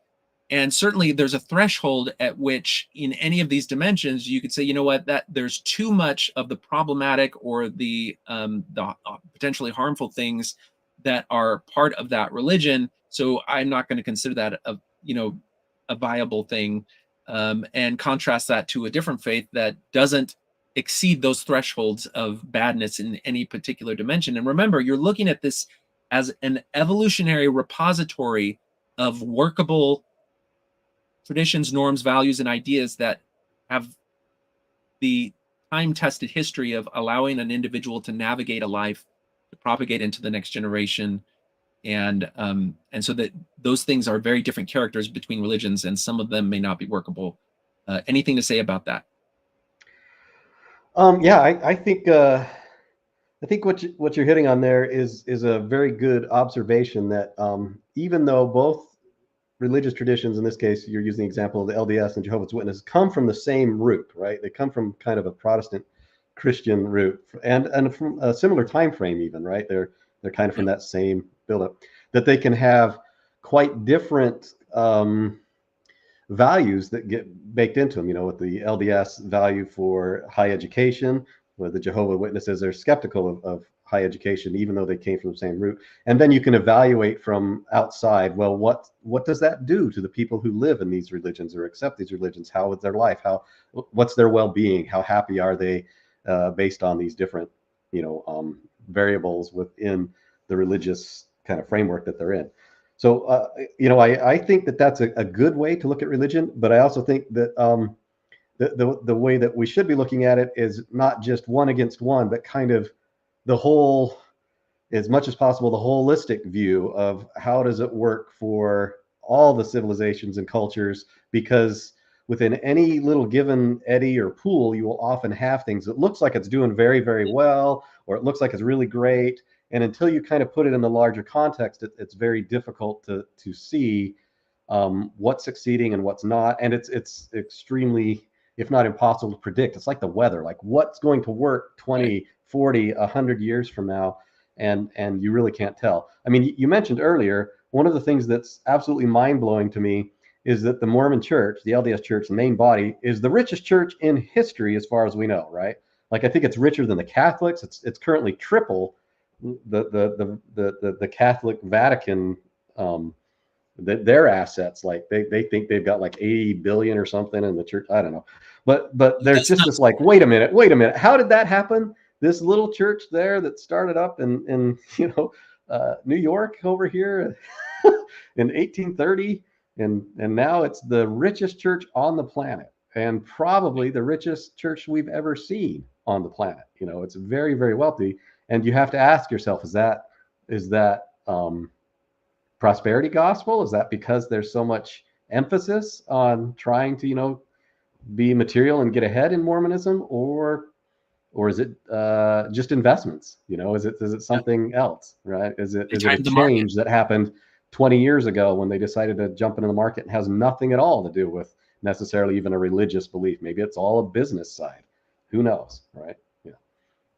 Anyway, no, I think that's an important. I guess I was trying to dig into, like, it may not be a religious dogma that results in something. It could be something else that leads to success or failure. Yeah. Yeah. Well, you point out an important thing to realize with this is that we're talking about religions evolving in a particular environment, and that same evolutionary process is happening with political movements and nations and the philosophies that inform how a nation um, gives birth to itself or evolves over time. And that, I think that's one thing that is unique about Mormonism, is that we now, after a couple of centuries, have seen the tremendous power that the particular philosophy that informed the writing of the Constitution has in allowing a nation with people with different religious and other ideas to coexist, and to allow things like a free market to take advantage of some evolutionary principles that have given the prosperity that the nation has enjoyed in terms of technological innovation and overall human thriving. Um, and those ideas that seem to have that sort of power in affecting social cohesion in life evolved around the same time, or they were in the air when Joseph Smith was forming the Mormon religion. And so we've often said that Mormonism is a uniquely American faith, and some of that is because it has internalized some of those ideas about individual liberty and morality that were in the air at the time, that informed the creation of America as a nation, so that it is a very uniquely American Christian tradition. But that is because it's kind of internalized this external evolutionary process that is the political philosophical evolution in the air into the faith itself. And I think that's part of why it has some staying power, because it is rooted in what turned out to be very functional, very utilitarian philosophical ideas. Anything that you would add to that, or do you see it a different way? No, I think much of what makes Mormonism successful is its roots in American philosophy, or that Enlightenment philosophy, in particular, some of the notions of human rights that were grounded in the whole forming of the United States of America. I think carried through into Mormonism, and notions of the worth of the individual being very important. That to me, Mormonism looks like a religion that's built around American individuality more so than a lot of other religions are. Yeah. And that's why there's that prosperity element to it, that you go out and take care of yourself, get ahead, get a good education, do well in business. If you do these things, you'll prosper. And it's also belief that God is blessing you for doing these things. And that's fairly unique to America, fairly unique to Mormonism. I believe that a lot of other religions don't have that same push and go out and succeed in the real world to that same degree. I mean, you see it in Judaism, right? A lot of Judaism has that same sort of push, but you don't see it in, like you said, the Jehovah's Witnesses don't have that. And so, yeah, I think that, to me, the larger environment of Mormonism getting started in the United States of America contributed tremendously to what it became and how it succeeded. If Joseph Smith, if Mormonism started in Australia or somewhere else, or I don't know, started over there in France, I don't know, someplace different, I think it would have a very different religion. It would have, and it may not have actually survived. had the staying power. Exactly. Yeah. So, we've seen that those ideas, those philosophical ideas in the political realm, have the power of all of the different things that we've talked about outside of the world of religion. And by taking those philosophical ideas, bringing them into the faith, and then imbuing them with this religious overtones, and so it becomes part of the faith tradition, is kind of like taking the benefit, the psychosocial and otherwise benefit from that political realm into the religion, and then imbuing the religion with that benefit as well. And so, okay, so we've talked about a lot of these different evolutionary components of it. I want to drill down to maybe understand a little bit more how deep this rabbit hole can go in terms of what the religion can give an individual. And I started to list out stuff, but I'm like, surely someone else has done this. So I'm going to share something that, let's see if I can do this. So, AI and large language models are all the rage these days. And so I just wanted to see if Google's AI, which is Gemini, famous for never being able to generate an Right. image of a cis white person from history, but still has the language part working. If I ask it some of these questions, we'll see if we agree with its answers. If I can find it here, Gemini, boop, and I'll hit share on that. Okay, let's see what we got here. So I'm gonna maybe make us tiny, and I'm gonna change my aspect ratio on this so that the text is a little bit bigger. Do that, boop. Hey, there we go. Okay, so I said list broad categories about how religion may help an individual throughout the course of their life. Includes psychosocial, social, mental health, individual, family, and community benefits. Because as I've thought about this, I really see that all the different traditions and norms and values that have evolved and ended up in the world that I grew up in Mormonism affected me at multiple levels as an individual, but they also affected how I related to and existed within my family, and they affected how my family existed in relation to the wider community and how it related to its national identity. Like it bleeds through all of that in ways that I maybe didn't understand as I first reflected it. And so Gemini says, here's a breakdown of how religion can provide benefits across various aspects of an individual's life. Psychosocial benefits.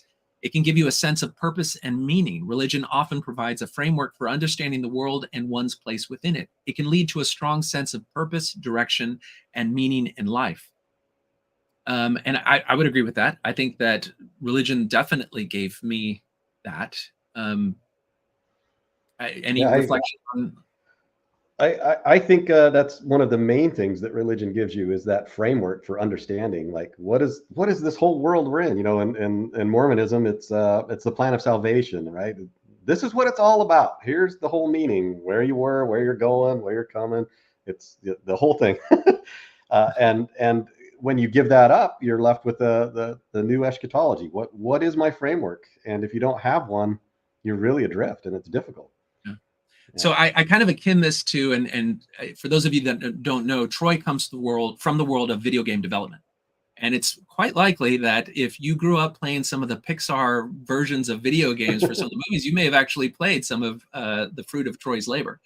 But I akin this to like when Minecraft first came out. It was kind of this toy where you could build some blocks and it innovated some of the crafting stuff, but there was really there was no purpose. Like you just existed and could play with it, but there was no story, there was no goal. You could just kind of tinker around, and there was some fun in that because you could build things, and that kind of became the purpose. But later they added some goals and everything. So kind of like I feel a little bit like when we talk about a life without meaning or purpose, it's kind of like your planet in Minecraft. Have fun, like Right. but when you give somebody a goal, and when you give somebody structure to like how to achieve that goal, then suddenly like there's tasks, you know what you need to do, you could start working and doing that. And if you then take this back into a life lived, even if in Mormonism there's a bunch of goals that you may have that are informed by religious assertions. If you want to have an eternal life, then you're going to do X, Y, and Z.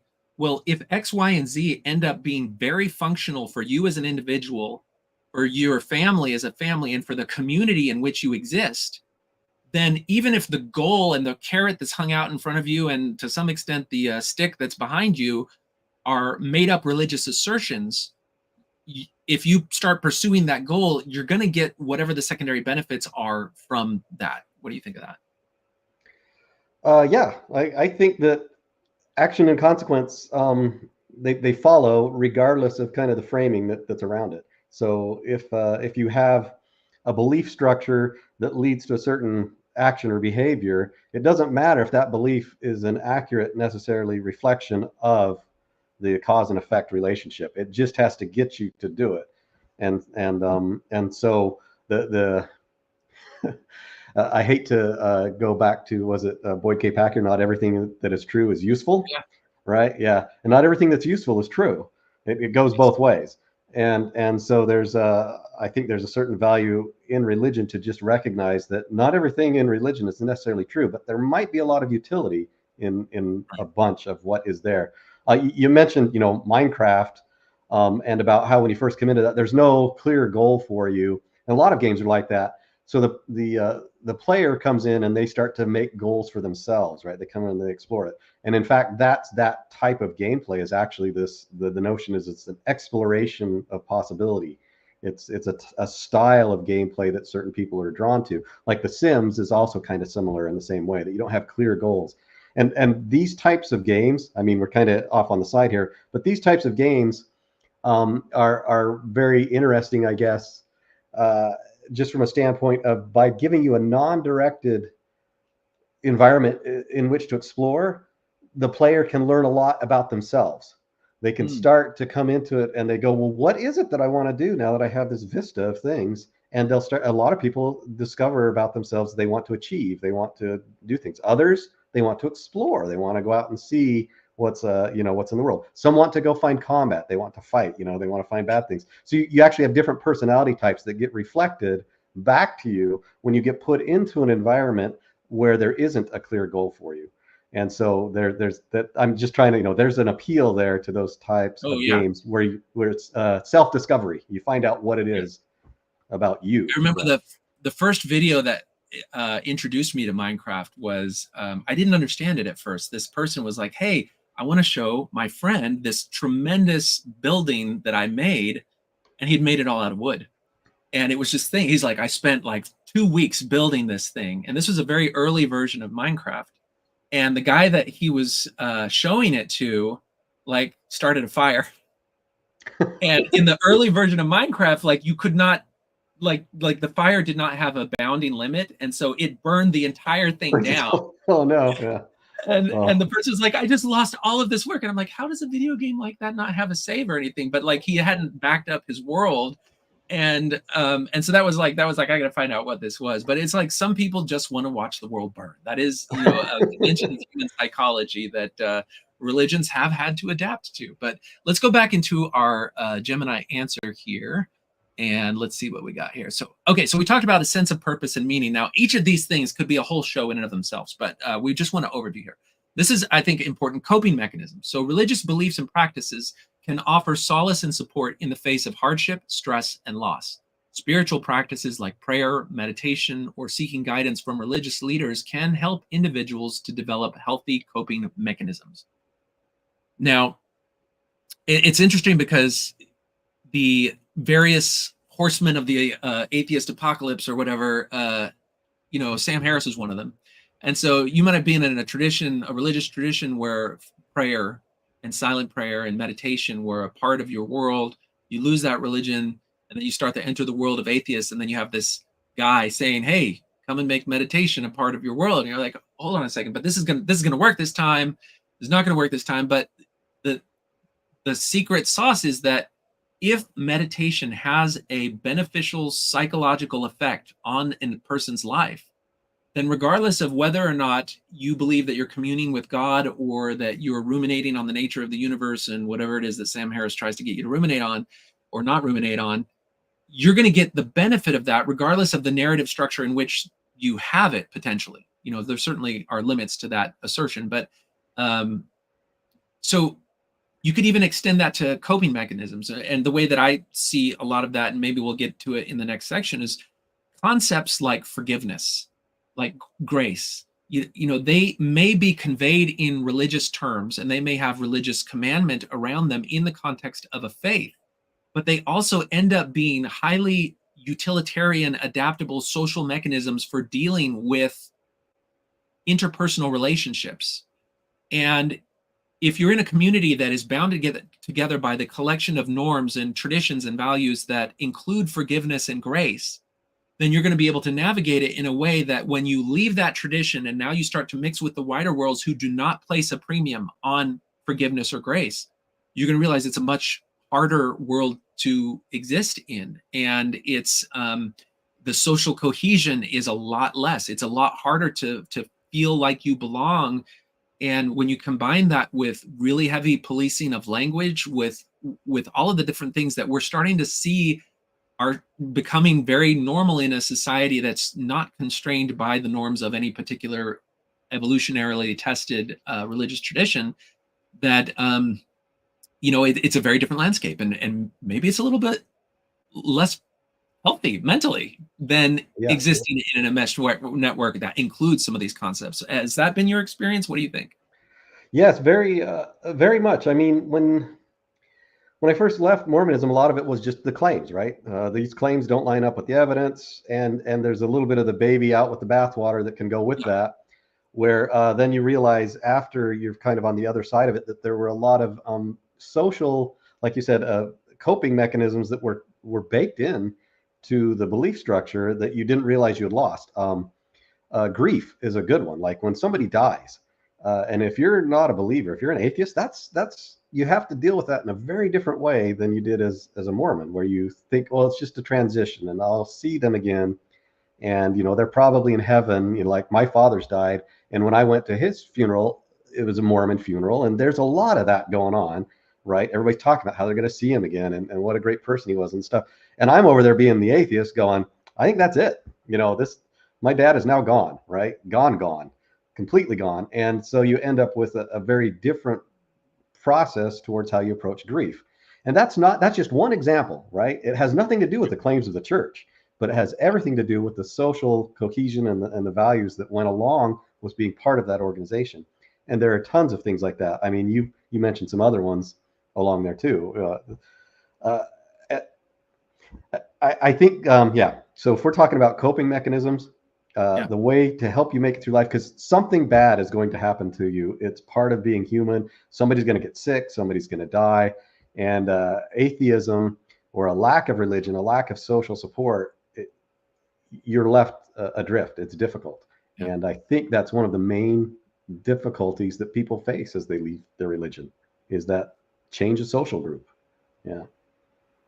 The thing is, like, I left as a middle-aged man, and so I only really had the context of life up until middle age that I understood that the church affected an individual's life or worldview in.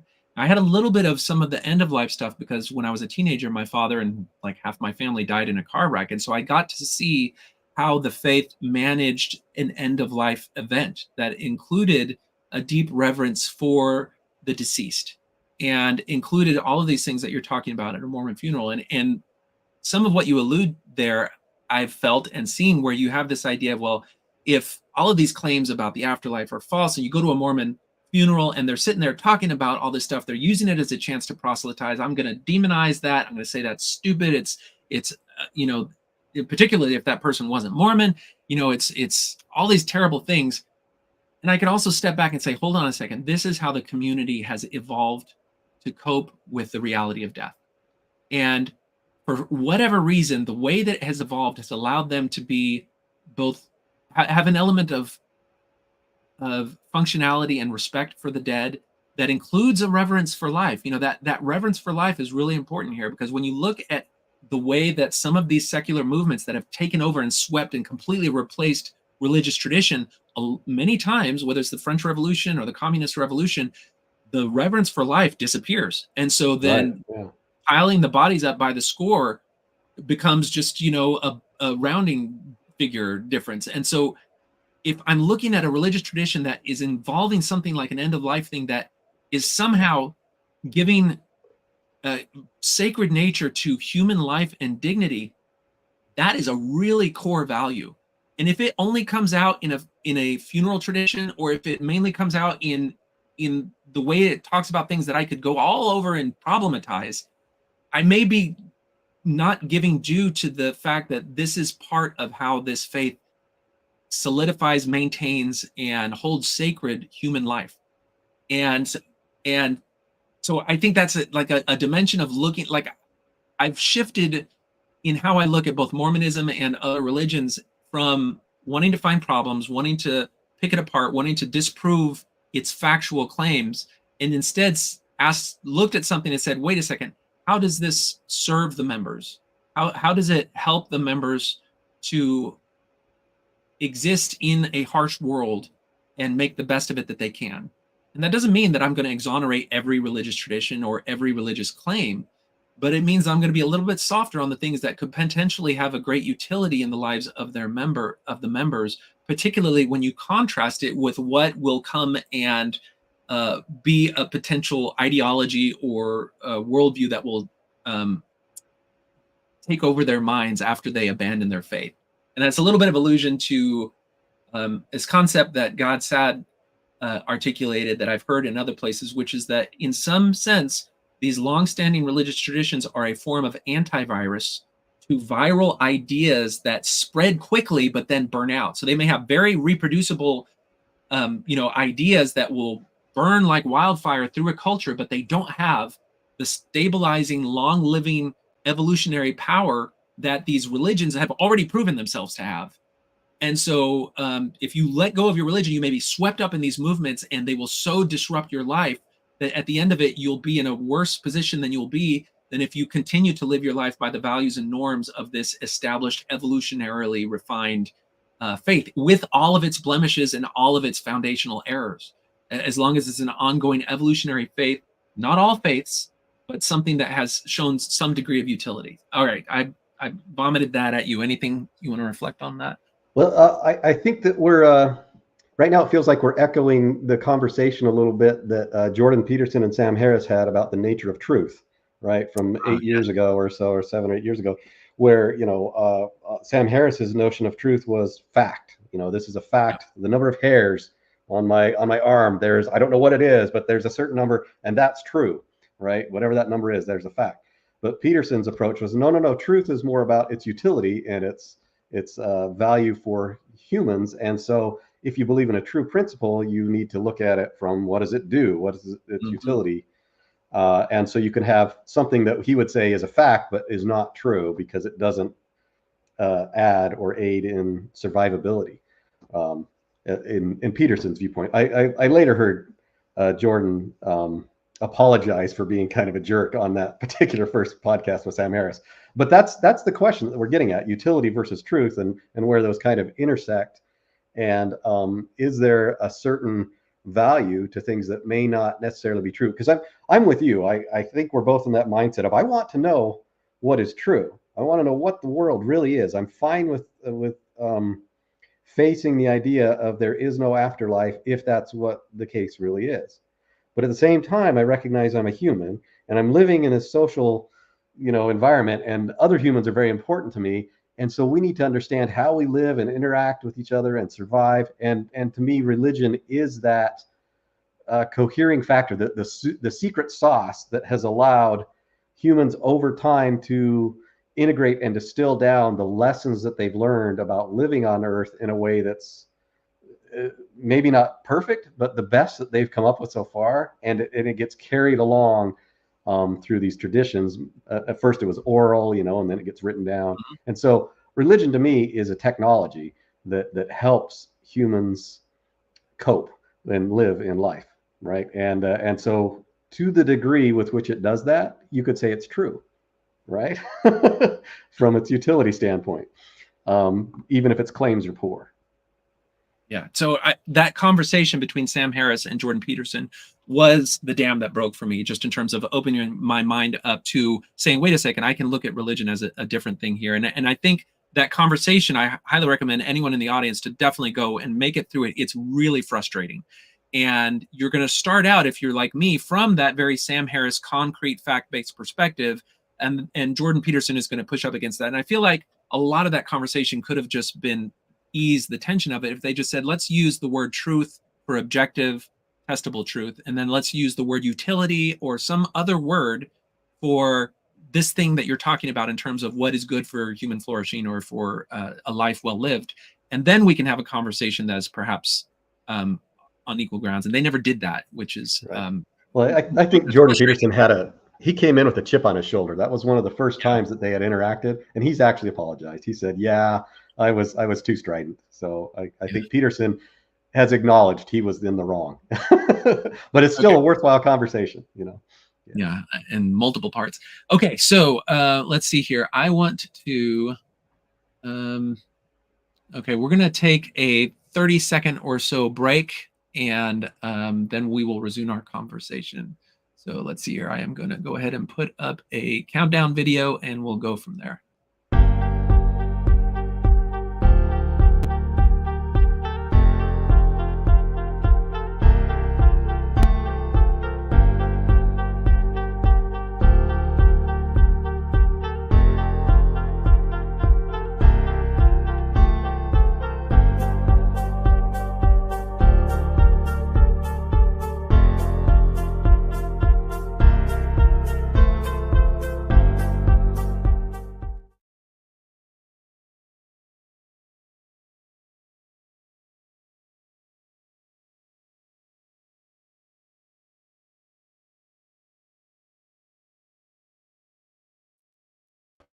All right, we're back.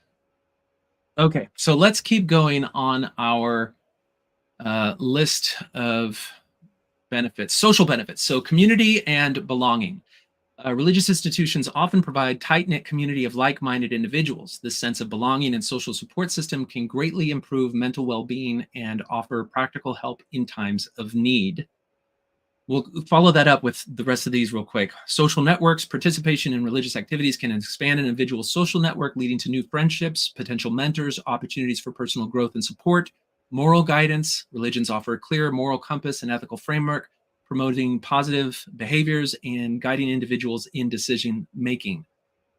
All right, any reflections on those dimensions of how religion can positively affect someone? I agree with both of those. In fact, my opinion on religion is that generally that's where it does its best, is in its social utility and in the way that it helps to create cohesion and moral values and common values. And I also think that's where the non-religious traditions have failed.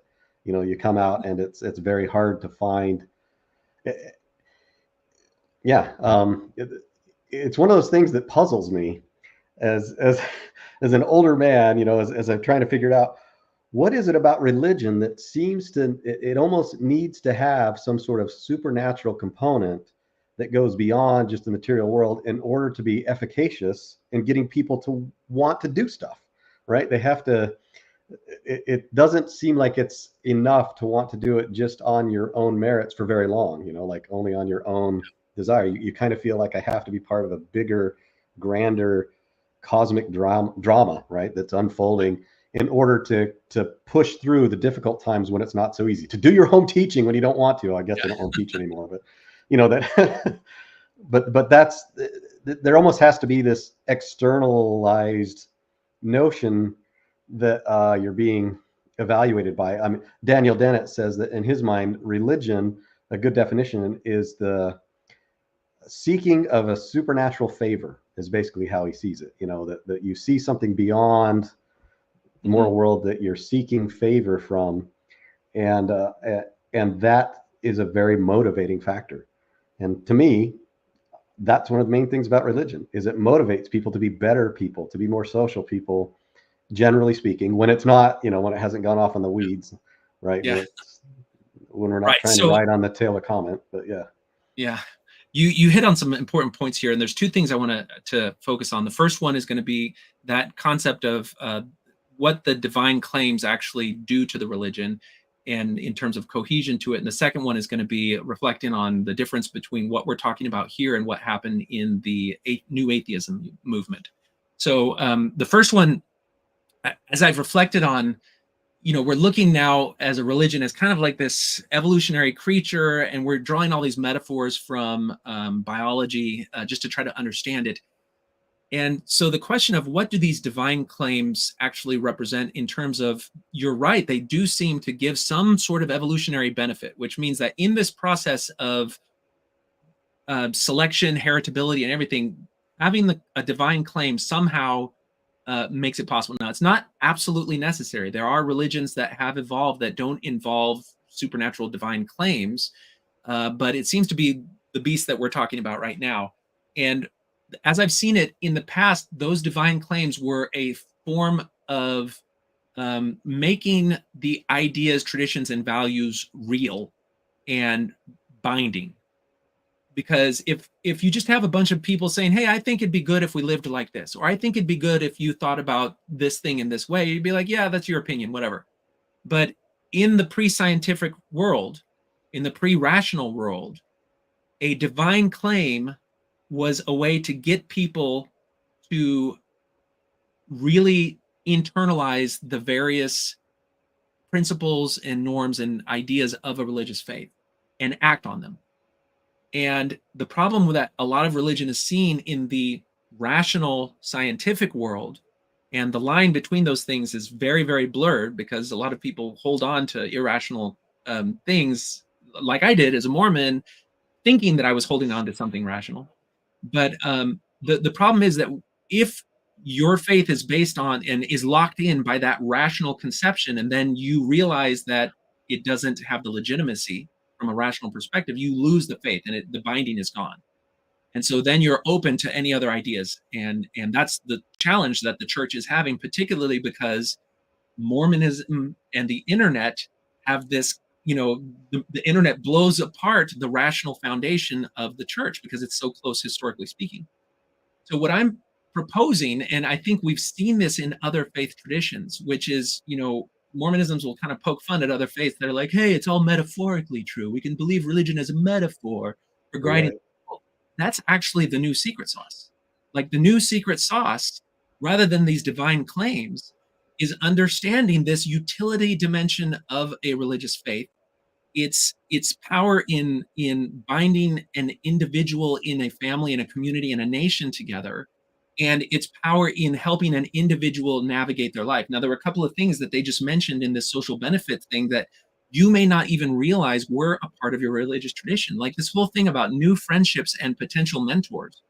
Like, ask ex-Mormons, like, how has the potential mentor thing, like, when I think back to my time in Mormonism, I was regularly exposed to older parents and grandparents who were not part of my immediate family, who showed me other examples of masculinity, of manhood, of parenthood, of navigating a profession, of forming a new life. And I had other experiences to draw on. And it was kind of a rich tapestry that allowed my family was comfortable in me being surrounded by things because other people shared the same values that they felt were important in imbuing my own life with.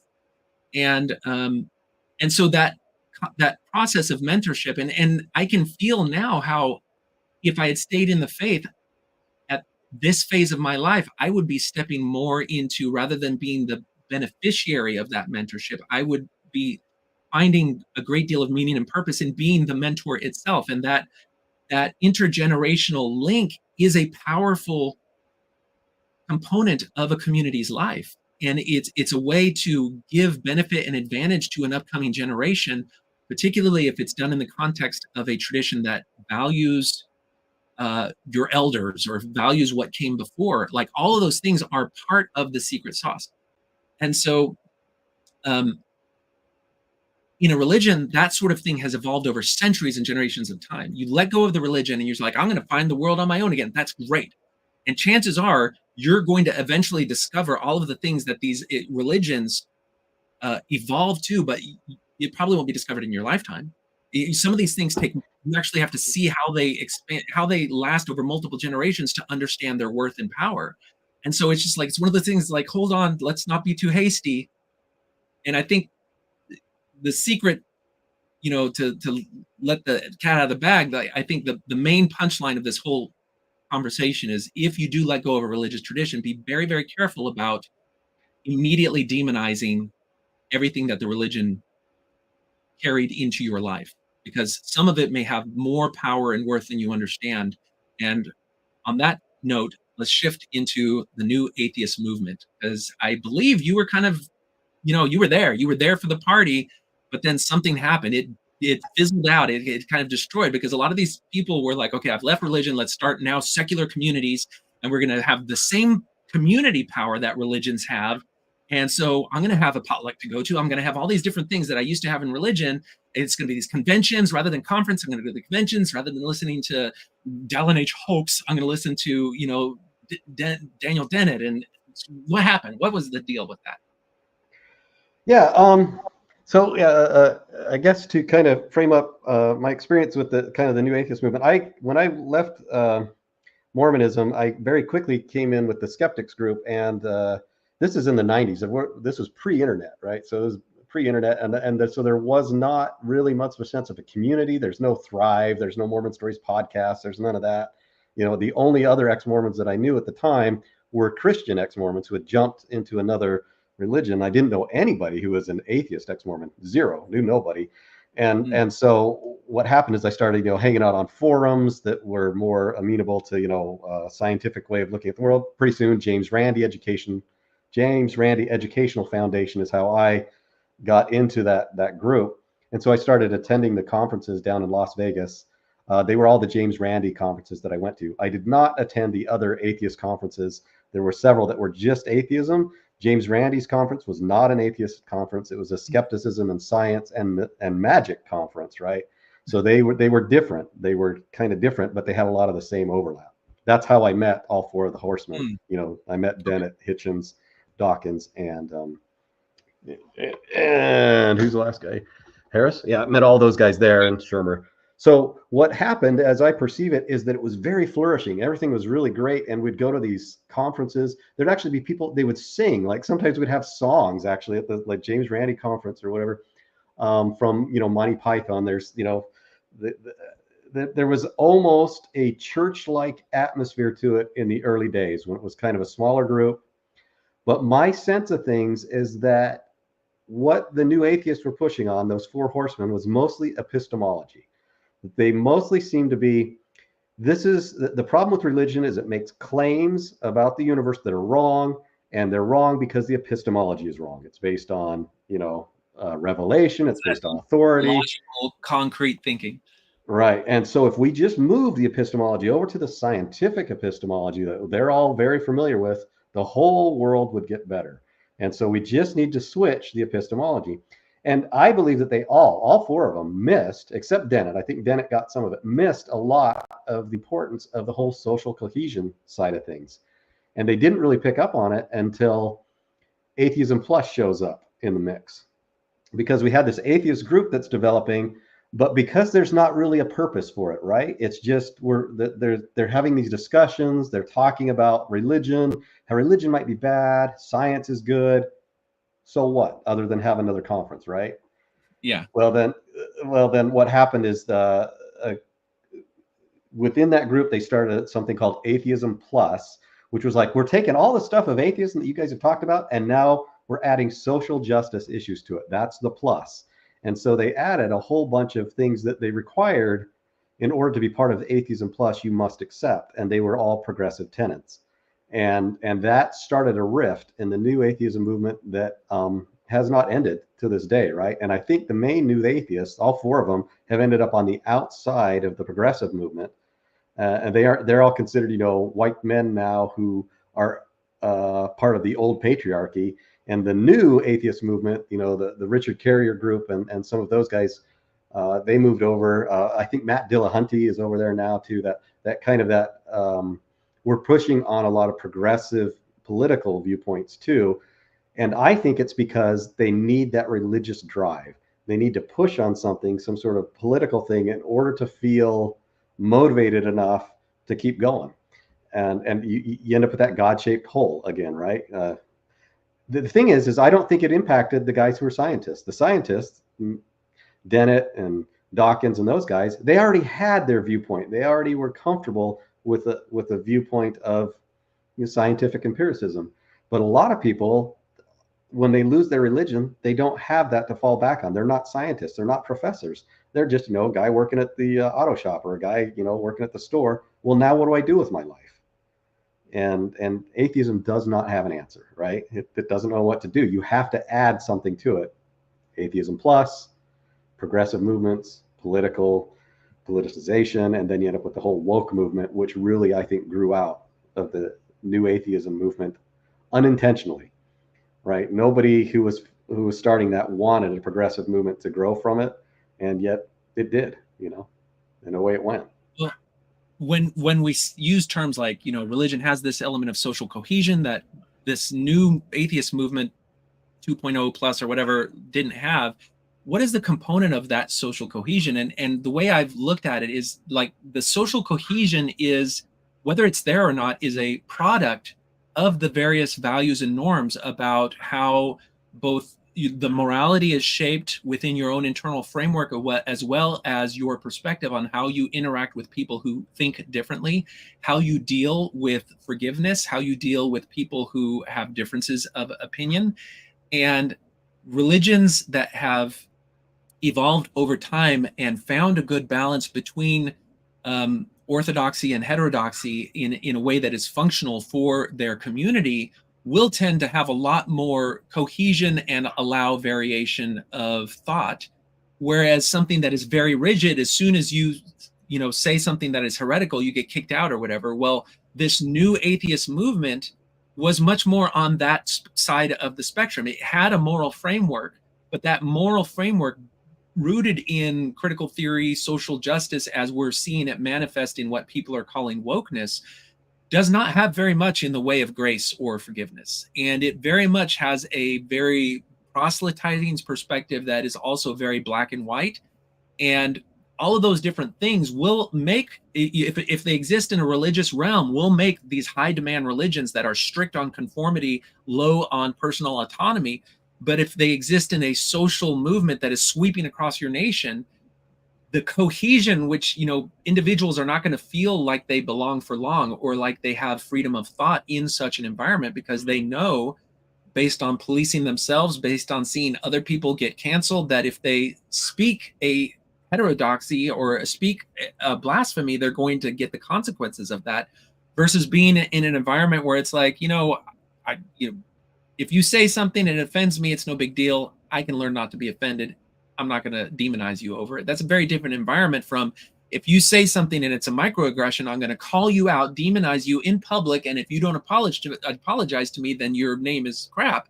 Well, those different, inputs into the program of a social environment produce a very different experience for the people that are in it. And I know I'm not alone with a lot of people that grew up in Mormonism, abandoned it, went into the world where, no longer is it that what Joseph Smith God said is what is good and right. Now it's social justice is what says is good and right. And I'm going to go into the worlds that are into that moral universe that's operating on that programming language. And it is a very different thing. And John Dehlin recently said that he'd much rather deal with traditional Orthodox Mormons than some of these far left people that are steeped in that type of environment. And I think it's this, the sauce that goes into the social cohesion. It's the result of all these different norms and moral principles and ideas that are just so much a part of the makeup of this evolved religious tradition, that these other movements that are starting from ground zero are, they eventually may evolve to say, wait, hold on, we need to be less rigid in the way that we do things. But they're just reinventing what these religious paradigms already evolved to understand about human psychology and the ability of groups to work together. So if you're like me and you've said, okay, well, if I don't go to this religion, let's see what, maybe the ex-Mormon community, the Thrive, the Oasis, like you just check out, oh, maybe the Unitarian Universalist. And in any of those spaces where this social justice moral imperative has taken over their character, it's just really hard to exist. And of course, that's because I'm a patriarchal cis hetero white man that is only upset because, I've been dethroned from my position of dominance. But there you go. Like, do you want to exist in any environment where that is going to be the way that you're framed, rather than something that conceives of us all as equal children of our Father in heaven, each deserving of dignity and autonomy? It's a very different thing. All right. What do you think? No, I think that one of the values of religion, as you look back, is it's a hyper tribe. It allows what is the family. Normally we have these relationships and family that are built in and baked in.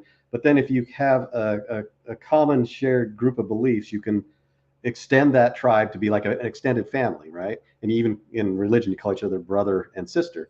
But within the hyper tribe, or within our tribal way of looking at the world, not only is there value of being part of a tribe, but we also know from studies that there is value in hating other tribes. that when you're part of a tribe, if you have an enemy, that galvanizes you. That makes you feel better. Self-righteousness is actually one of the benefits of being in a religion, believe it or not, that you can feel better about yourself, that you can feel motivated to do what's right, whatever that may be within your religion, that it gives you that extra oomph to go in and do something. So when we're talking about social justice, it's got that religious attitude to it of like, we're righteous. We're on the right side of history. We're making things good. We've got all the empathy. Anybody who disagrees with us, you must necessarily be bad, right? And it's the same sort of thing that you see in religion. It's this anti-tribal sort of way of looking at things. My tribe versus your tribe. You get all the benefits of being part of that social justice tribe, not the same ones as being religious, but a lot of the emotional benefits of being, I'm righteous, I'm on the right side of history. I can go and protest or, be an activist. I fill the God-shaped hole in my heart with my political viewpoints. And it's actually good to look down on people who aren't part of my religion, because that's part of the social justice, dogma, right? Yeah. And it makes you feel better about things. So yeah, to me, that's why I often see the social justice as just a counter religion, just something else that people fall into. They've even got kind of a supernatural notion of what the future will be post-revolution. We'll overthrow the world just like the Chinese communists did, and move into the new Marxist utopia. That's kind of the religious drive that's pushing people in that direction. A new utopian, I don't know, way to save the universe. Exactly. It's like, religious utopianism is kind of like heaven as this great paradise. Well, there's a utopian vision for how you should live your life. And any of these other movements also have this utopian vision for what the future can be when everybody accepts the right way to be that we have. And of course, they're also damn sure they're right. You get that same thing on either side of the religion. They're just, I am so right, I will kill you.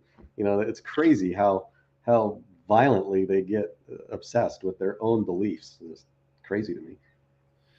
A question comes up here because it mentioned moral guidance, and so this question of morality comes in, and I think if you're in that concrete realm of what is right and wrong from growing up in Mormonism, and the way that Mormonism has said this is how we exist in terms of morality, they've said that they declare the prophet is the mouthpiece of God. He's declaring what is right and wrong. God is the arbiter of morality, and even things that we might think are wrong in other contexts could be right if God commands it to be so. And so that's one form of morality. But then when you study church history, you're like, wait a second, this is, this doesn't make sense from a moral perspective because God changed morality or something like that. How does, when we're talking about a religion evolving, I think one of those core things that it's careful to evolve, not so willy-nilly, is its conception of morality. And so we've seen things like polygamy and the race question in Mormonism be very, very central to key moral principles about the nature of a family, as well as monogamy versus polygamy, and then the nature of what to do with different races and the concept that some races may be inferior than others, which was part of the question of race in early Mormonism. And so it's very easy to look at the faith, see those contradictions, and judge the faith to be broken, wrong, and have no value because you can see the history of its racism. And for me, part of that is you're pointing out the contradiction in the moral primacy of the prophet. You're basically saying this debunks the assertion that the prophet speaks for God. But I want to see it a little bit differently, which is that if I'm now looking back on a religion and not considering it to be a collection of fact claims about the world, but rather seeing it as an evolutionary cultural organism, that its ability to adapt to new moral landscapes is actually an important dimension of its ability to continue to survive and continue to give benefit to the humans that inhabit it, then I can look back on those contradictions and I can say that is an earlier moment of time when the church had to confront a vestigial dimension of its moral universe and surgically cut it out so that it could refine and improve on its conception of morality that continues to serve the members who are in it today. And so I can respect the faith as it exists today, understand the problems of the past, but to continue to see the value in the present. And that's a very different way to conceptualize these religious entities. What do you think? I think that's very insightful. That we do tend to judge past organizations or institutions by our modern moral standards, and those modern standards, we had to develop them, right? There was a history about how we arrived at where we are today, and so it's very unfair and inaccurate to say, well, our modern evolved moral standards are the same things that we should apply back 200 years ago when they were living in a completely different environment and time. So you kind of have to contextualize everything if you want to be in any way accurate about what was the religion doing at its time frame. What was it, what role was it serving in the adherent's life at the time, and not how bad it was from the view of somebody in 2024, right? That they had these racist or sexist ideals back in 1838 or something. I think, yeah, I think you're right that the value, the proper way to look at the religion is within its context of the time frame, rather than trying to pull it out of context into the modern time frame, and because it's not adapted, right? It wasn't adapted to today's world. It's like trying to look at an organism. Oh, there's no more trilobites, or whatever. So I can't find any trilobites at the zoo. The trilobites must not have existed, or they're garbage or something. No. Trilobites were fine at their time frame, right? Right. Yeah. Well, and you mentioned that some of these religions are kind of a technology. And so the moral foundation of these religions, or the moral expression of the religious tenets, it's part of that technology. And it's like going back and saying, look, they were all using cathode ray tubes in the 1980s. Why weren't they using flat panel LCDs? Right, it's like, yeah. well, you could probably go back and in a research lab, find a flat panel LCD and potentially see the benefits in the 80s. But it takes time for those ideas to replicate and to be accepted, and have the society be able to have the mechanisms to support that technology. Just like you can go back to the moment of Brigham Young and Joseph Smith, and you can say, look at Garrison Keillor, or not Garrison Keillor, the William Lloyd Garrison and the abolitionist movement. They had an understanding of universal brotherhood rather than racial disparity on this moral question. But it takes time for those ideas to make their way through a society and change the moral landscape and environment that a church exists in. And one of the features of Mormonism is its hesitance to change. And that does mean it's going to be behind on some moral questions, but it's also going to have historically the benefit of not changing so quickly that it loses the ability to continue to be cohesive and productive and pass on. So let's, with that said, let's continue our journey through Gemini's response to me. Mental health benefits, reduce stress and anxieties. Studies suggest that religious practices and belief may lead to decreased levels of stress and anxiety. Faith can offer comfort and a sense of control in difficult issues. Improved resilience. Religion can provide a framework for understanding adversity, fostering resilience, and the ability to bounce back from challenges. Greater hope and optimism. Belief in a higher power or a divine plan can instill a sense of hope and optimism even during trying times. All right. This, to me, is one of the most important sections in looking at your own individual life. And because it's important to remember that this religion that we're so casually casting off once we learn that its foundation is false has evolved to serve your life in so many different dimensions, including the communal and familial dimension, but also including your individual life, because everybody's life is going to be full of hardship. It's going to be full of stress, anxiety. It's going to be full of conflict with other people. And the tools that you bring to deal with those things will matter in terms of how you're able to overcome it, how you're able to persevere, whether or not you're able to bounce back. What's the chance that you will. And we can see that there's different ways to approach things. If you just go look at the therapy world, there's different competing therapeutic approaches to how to deal with certain things. And you may find that some of the tools that cognitive behavioral therapy give you are re-articulations of some religious tradition or norm that previously would have been expressed in terms of faithfulness, but it evolved over time to serve the members of that faith because of its effectiveness, that then, the wider world, when they go out and try to establish an evidence-based approach to mental health will come to the same conclusion just from a different perspective. Have you experienced any of this or seen any of this play out? Yeah, rephrase that question for me, because I'm not quite sure how to. Sure. Well, I think for me, looking at stress and anxiety, for example. So some of the things that we talked about in social cohesion will have an effect on how you interact with other people. Microaggressions is a great example of this. Okay, so if you're fed a narrative that if a bunch of people do these things that are minor annoyances, then it actually means that you are being subjected to oppression, and you can call out those people and tell them why what they're doing is hurtful and harmful to you, and it gives you moral standing. But at the same time, you're feeding them the idea that these minor infractions are actually hurtful and harmful, and they can then lead to your anxiety because you can start to see the world as full of little spikes and bumps that are out to get you.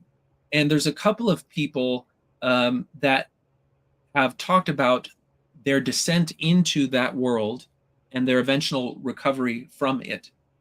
And Yes, yeah, how okay. when they were in there, all of this narrative about things like microaggressions or systemic oppression filled their hearts with dread and anxiety about how the world was out to get them. And the victimhood that they felt was not the way that we paint it as like, oh, you're just pretending to be a victim so that you can have the moral hand. It's like they actually felt the oppression, but that oppression was facilitated and informed by internalizing the narrative that the world is full of this systemic oppression. And it actually made their mental health worse.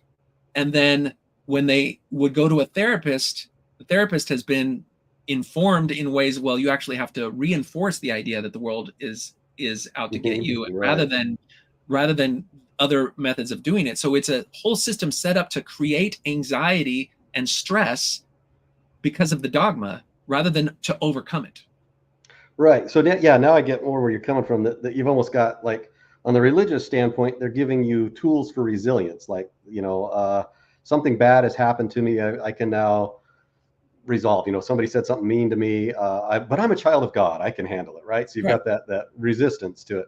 Whereas on, at least within some quarters of that progressive side, you're taught to be fragile. That everything is an aggression, or everything can hurt you, and you don't get the tools to deal with people saying mean things to you or something. You don't have the I am a child of God and I have inherent worth. Instead, you've got, they said something mean, I'm hurt, I'm fractured, I'm broken, I need to go to my therapist, I need to get on drugs or whatever it might be, to help you cope with the incredible pressures of the world.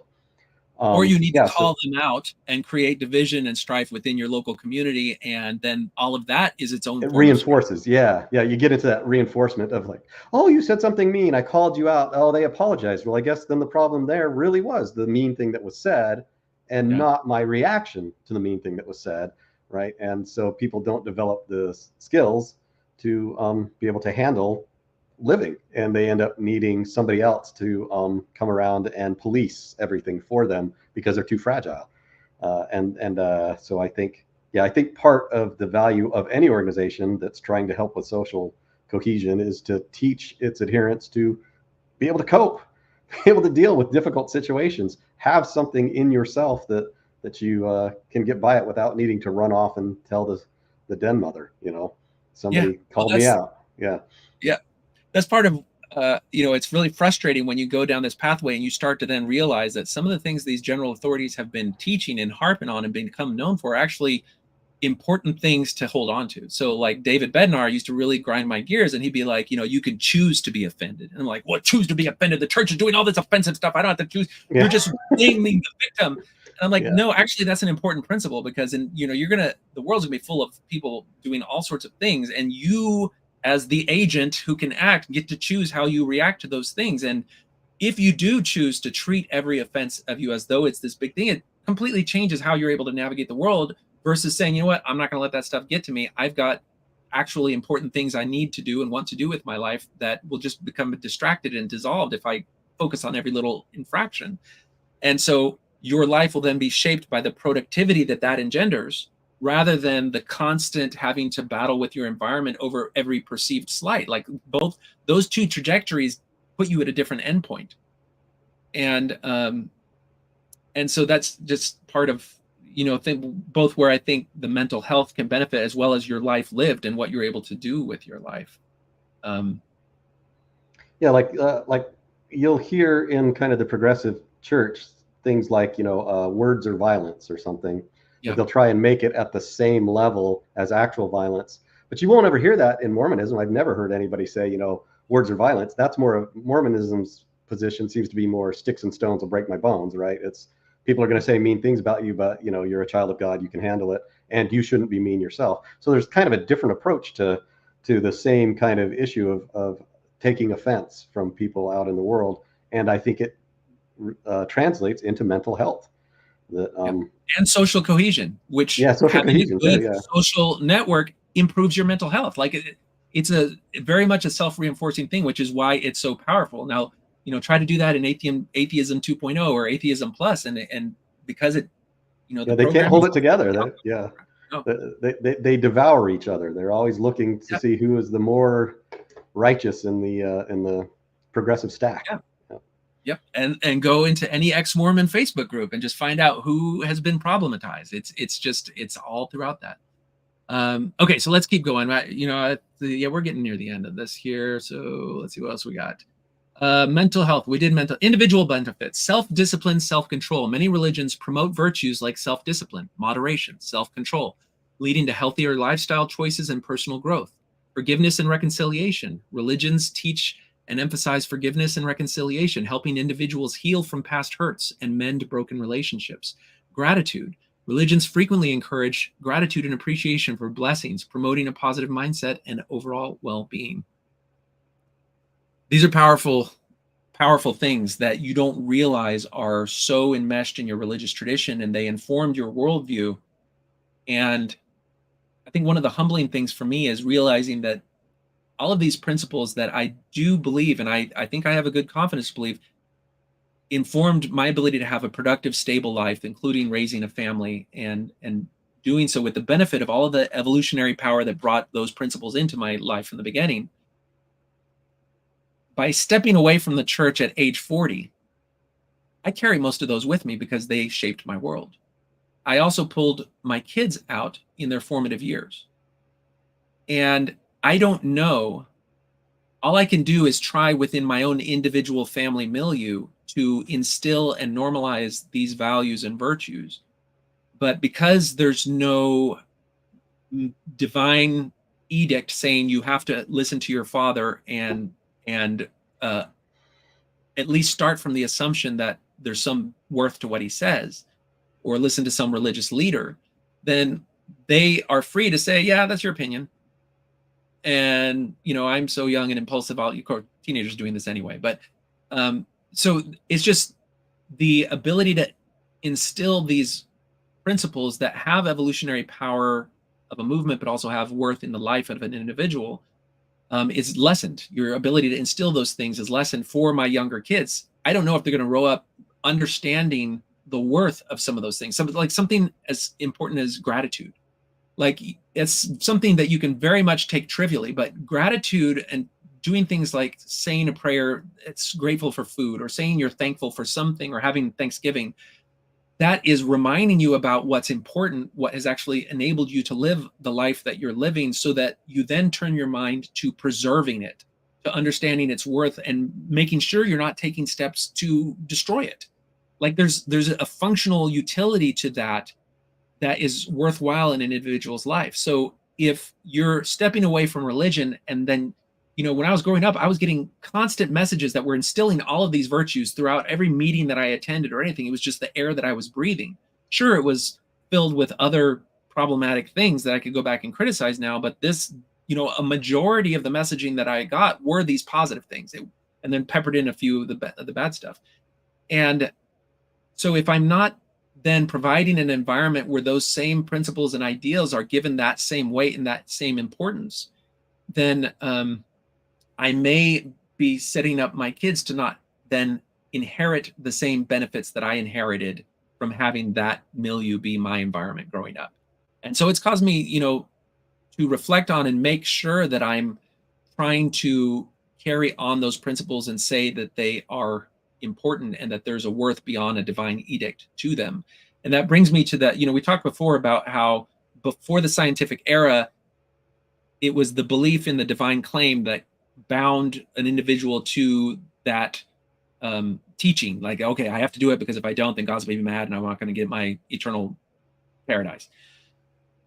Looking back now in this other way of seeing religion as this evolved framework or technology for helping a life and a community and a family live, you can say, okay, well, these things are useful and helpful and they're worth following because of their utility in that. And I'm going to actually look for the utility in that. I'm going to look for how they can be positive and respect it in that way. And so religions that have loosened their expectations of literal belief and allow secular people to continue to exist in and identify with the culture.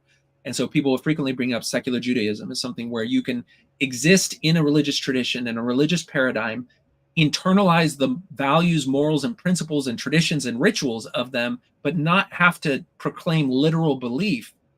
That is a mode of evolution that I think churches may have to turn to in order to survive the post-technological rational world. And so we're seeing that in different faith traditions. Certainly there's extremes. We've talked about if you make your borders too porous, then that's tends to not be survivable. But a lot of it is we have to change our thinking as rational beings and say it's okay for a religion to not be factually true. And if we can see its worth as a cultural identity and as a people that we can share values with, that worth alone is good enough.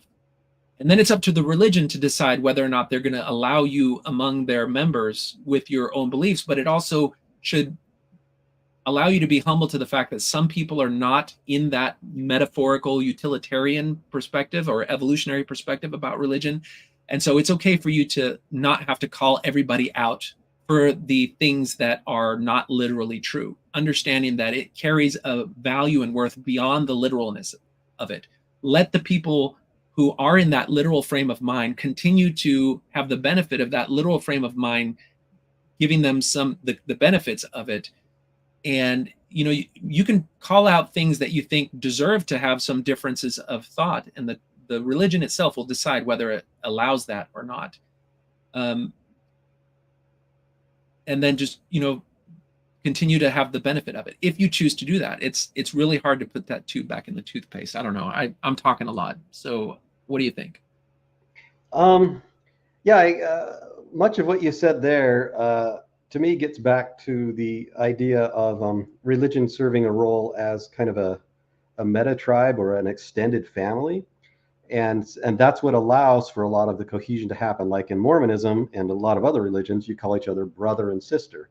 You're part of that extended family. That allows you, I think, to have more opportunity to forgive other people, more opportunity to see them as part of your group. And that really feeds into what I think are the built-in emotional stuff that goes way back into our biology as tribal creatures, that seeing things as part of your family just automatically triggers things within your psychology, both for protection, but also for trust, for coherence, for that commonality. And that's kind of the key thing, I think, about what makes a religion so successful. It's that technology of taking the family and extending the family outward into something larger with those shared values, which is what makes it so great for communicating moral values and allowing things to pass generationally, however you say that, generationally. There we go. But yeah, that's and as much as we're going into this, all the things we previously discussed about an immune system being necessary still exists. Like, you could have a religion that is like, okay, we're going to see everybody as brother and sister. Everyone come. We're not going to make any religious dogmatic demands on you, like the Unitarian Universalists or even the Community of Christ to some extent. But there's been a recent rift in the Community of Christ where they've been expansive. They've allowed a lot of people to come in, and now a segment of the people want to push for polyamory and polyamorous marriages to be accepted and normalized within the faith tradition. And now that's a boundary that the faith has not been comfortable dealing with. And so that's kind of It's a mutation that has arisen on the inside, and that it has to decide whether it wants to allow that mutation to change the nature of the beast and whether that is going to be beneficial in the long term. Or, there are some things that may be neutral. You can make a change, it doesn't really change much, or it only affects a certain segment of people. And then there are things that if you change it, it becomes destructive and it actually decreases, the movement peters out of it. And only time will tell whether or not any particular change has a beneficial, a neutral, or a destructive effect in that regard. Okay, so the last segment that it has, and then we should wrap it up, is, let's see here, what do we got? Volunteerism and service. Religions emphasize service to others, charitable work, leading individuals to become active and engaged contributors to their communities. Social action and advocacy. Religious institutions often play a role in advancing for social justice, addressing community needs, and driving positive change and reduce Must be crime Gemini, rates. huh? Yeah. Gemini. We'll work social justice in there somewhere. Yep. Exactly. Studies suggest a possible correlation between religious involvement and reduced crime rates in communities. All right, and let's just move on to the final section there. It's important to remember that benefits of religion are not guaranteed. It can vary between individuals and faith traditions, and while religion can be a powerful source of support and well-being, it's also important to acknowledge the potential for negative experiences or abuse within some religious settings. All right. These are some important caveats. Yeah, I mean, we've talked a lot about the benefits of religion for, serving humanity, but there are also all those dangers of religion when it has a variation or a mutation that just sends that religion right into the ground. Immediate extinction, People's Temple or Heaven's Gate.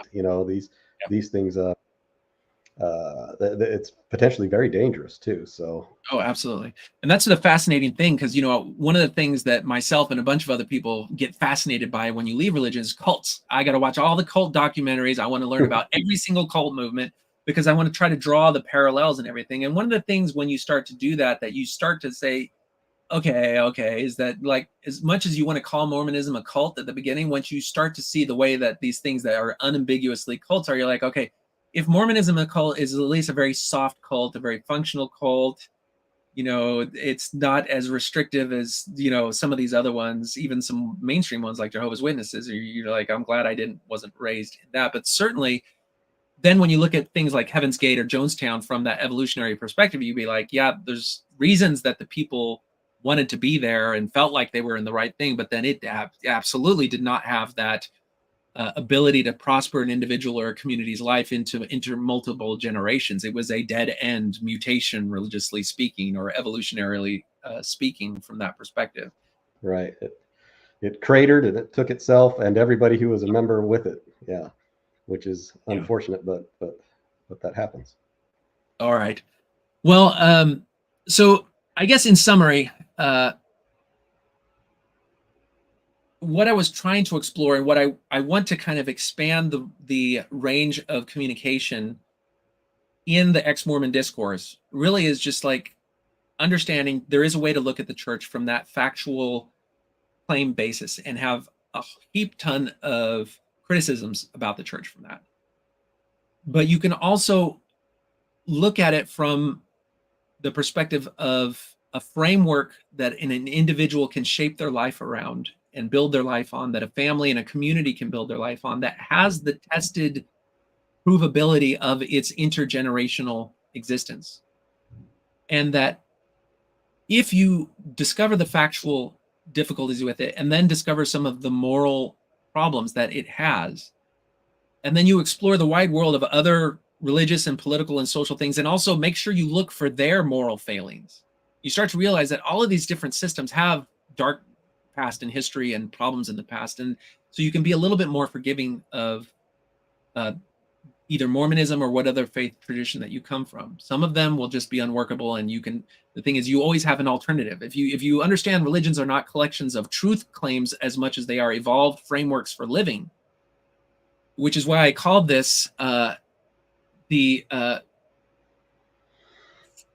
evolved living framework for action, ideals, tradition, and heritage. Yeah, Is you haven't laid out your acronym yet, so. yeah, yeah, it's an evolved living framework for action, ideals, tradition, and heritage. So you can shorten that to it's an evolved framework of a living faith. And that's because it is centered on this idea that human living and human flourishing is an important value that drives the whole purpose of the whole thing. It's evolutionary in that it exists to serve the lives of the people that are in it, and it can change over time, and that is a feature, not a bug. And that just because it changes doesn't mean it's a change for the better, and you have to be careful in what you change and then give it some time to see if that change was for the better. So there's a conservative dimension to seeing it this way, and that's important when you realize how treacherous variations are. Tevier spoke about tradition being the thing that stabilized the fiddler on the roof, and that precarious visual of a fiddler on a roof where if he steps too far in one direction or another will tumble and fall.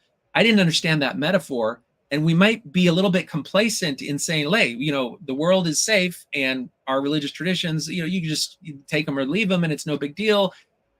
You may not realize how treacherous the world can potentially be. This is not to be a fear monger as much as to say that if you haven't studied history, if you haven't really looked at what happened in the French Cultural Revolution, in the French Revolution or the Chinese Cultural Revolution, or any of these revolutions that have swept away old traditions and tried to replace them with logical, rational, scientific modes of existence, you may not realize how treacherous our existence is. Then there's something to the evolutionary component of it, and that means that our heritage is important. And the Mormonism focus on genealogy and the past and honoring and respecting the dead and what came before is actually an important thing. You don't want to go too crazy about it, but you want to at least understand there's some worth in those things. And identifying with a heritage and a tradition can be an important part of finding a place for yourself in a world. And I think the last thing that I would say is there's a movement called Pomotrad. Have you heard of Pomotrad, Troy? I have not, but I guess I can figure out from the acronym what it might mean. What would you say that it means, just from the name? That looks like, yeah, it's your post-Mormons who are now trying to live some sort of traditional lifestyle based around Mormonism, almost. Almost. It's postmodern traditionalism. Ah, postmodern. Okay. Oh, are these the girls who are dressing up and being housewives, that sort of thing? Well, I think some of them may be that, but that's trad TikTok, trad wife TikTok. Okay, yeah. I think some of those, kind of fun. Yeah, some of those are actually, they're just trying to live their religious life or get clicks and views or whatever, or be thirst traps. But I think, a lot of times you'll leave the concrete world of religious belief and you'll go and you'll learn about the different philosophies about the world. Postmodernism is the one that has captured the imagination. But if, pure postmodernism is this radical skepticism about any truth claim at all.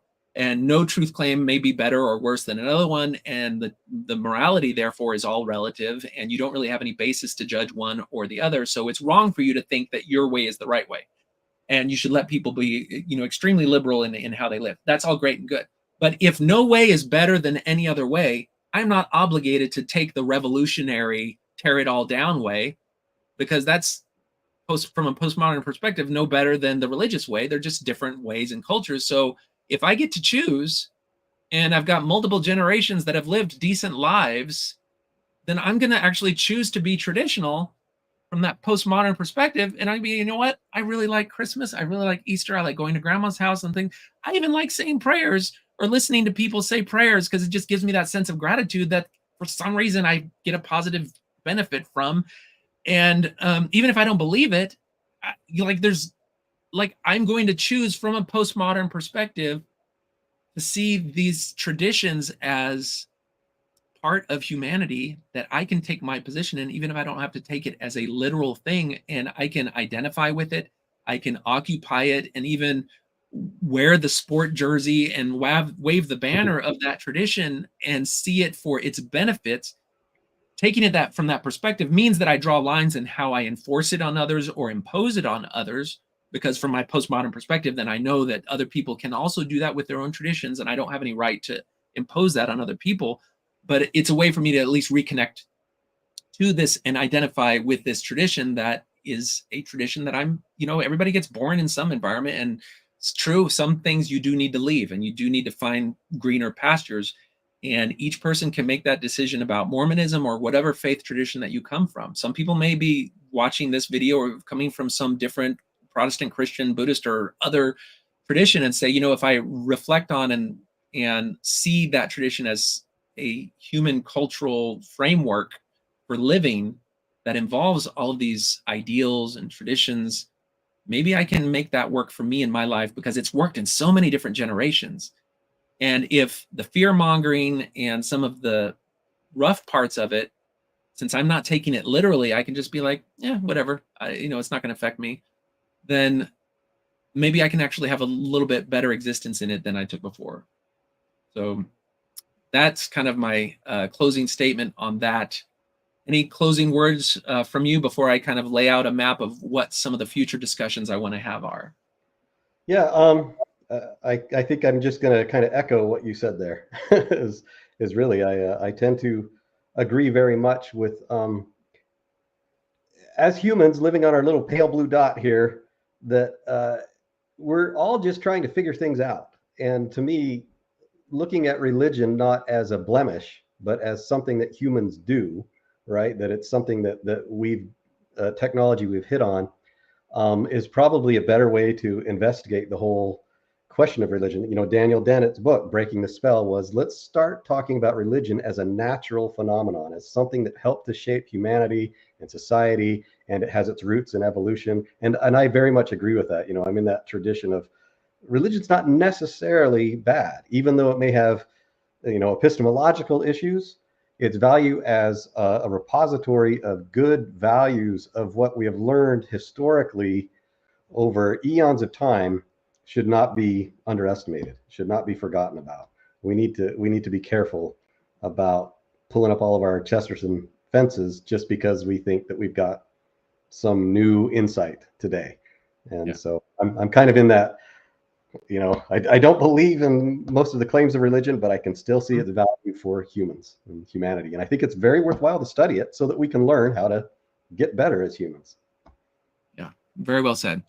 All right, so this has been kind of just the introductory conversation where I wanted to lay out a broad overview of kind of this new perspective that I'm hoping generates some conversation.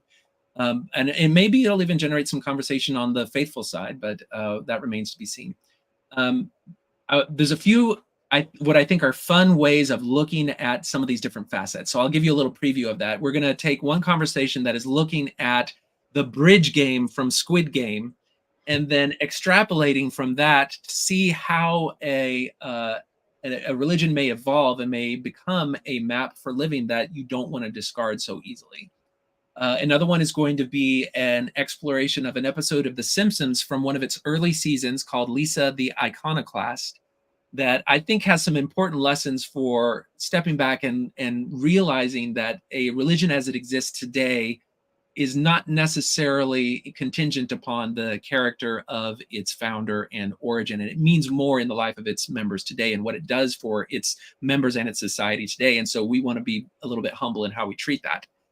And then let's see, there was one more at least. Oh yeah, you mentioned it before, which was we'll call it the Peacock's Tail and the Return Missionary, and a little bit about what resource signaling may actually be in terms of evolutionary signaling that you might want to revisit how critical you are of certain things. And then the final one would be Dumbo's feather and the fact that while some things that are true are not useful, some things that are not useful may be true from a certain perspective. Okay, well, let's see. I was going to sign off, but I wonder, do we want to take calls or do you have time? Is your... I can stay, but I'll need to do a quick restroom break. All right. Why don't you do a quick restroom break? And I think we might take some calls and see, just to add that. Okay. So I will see you back in a little bit. Okay, let's see here. How do I frame this up? Where did my call section go? All right, I think if I do voice.google.com and we will put up Zibanir. Okay, so if you would like to call in and share some of your perspective about the conversation today, you can call 210-422-2222. And while we wait for people to decide to call in, we'll just show a little bit here. So we'll just do...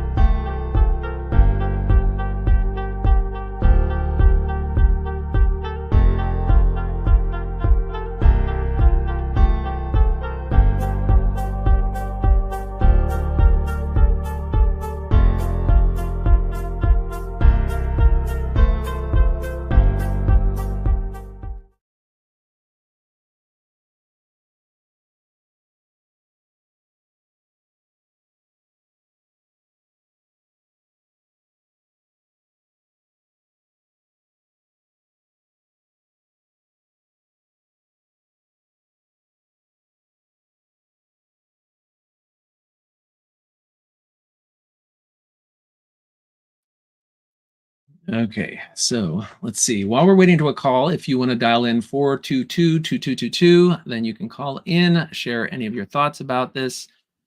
Let's see here. Well, there was a little bit more to my Gemini discussion. It was a few days ago that I did this. So let's see. I said, what are some of the beneficial psychological principles that modern science acknowledges may also be found in religious teaching? For example, forgiveness, apologies, optimism have positive mental effects and are also found in religious teachings. You're absolutely right. Here's a breakdown of some key psychological principles strongly supported by modern science and featured prominently in religious traditions. Gratitude, compassion and kindness, mindfulness and meditation, self-control and moderation, community, the golden rule. Oh, that's actually another follow-up episode we're going to do, is how game theory and evolutionary theory can potentially show up in religious teaching. There you are, Troy. Okay, so we haven't had any calls. This is always the embarrassing part of the show where we realize that people don't really want to talk to us, but I'm just giving a little bit of time for these things to show up.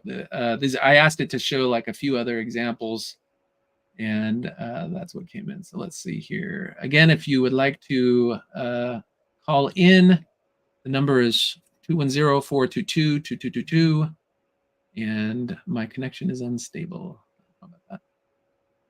All right. So retired life has been treating you well?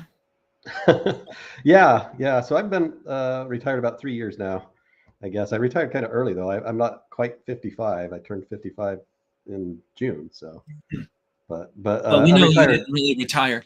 You didn't retire. You were pushed out because of your problematic views. Hold on, we got a There call. is some truth to that. Okay, let me see if this works. Hello, you are on Talk on Thing and Stuff. Talk on Things and Stuff. Can you hear me?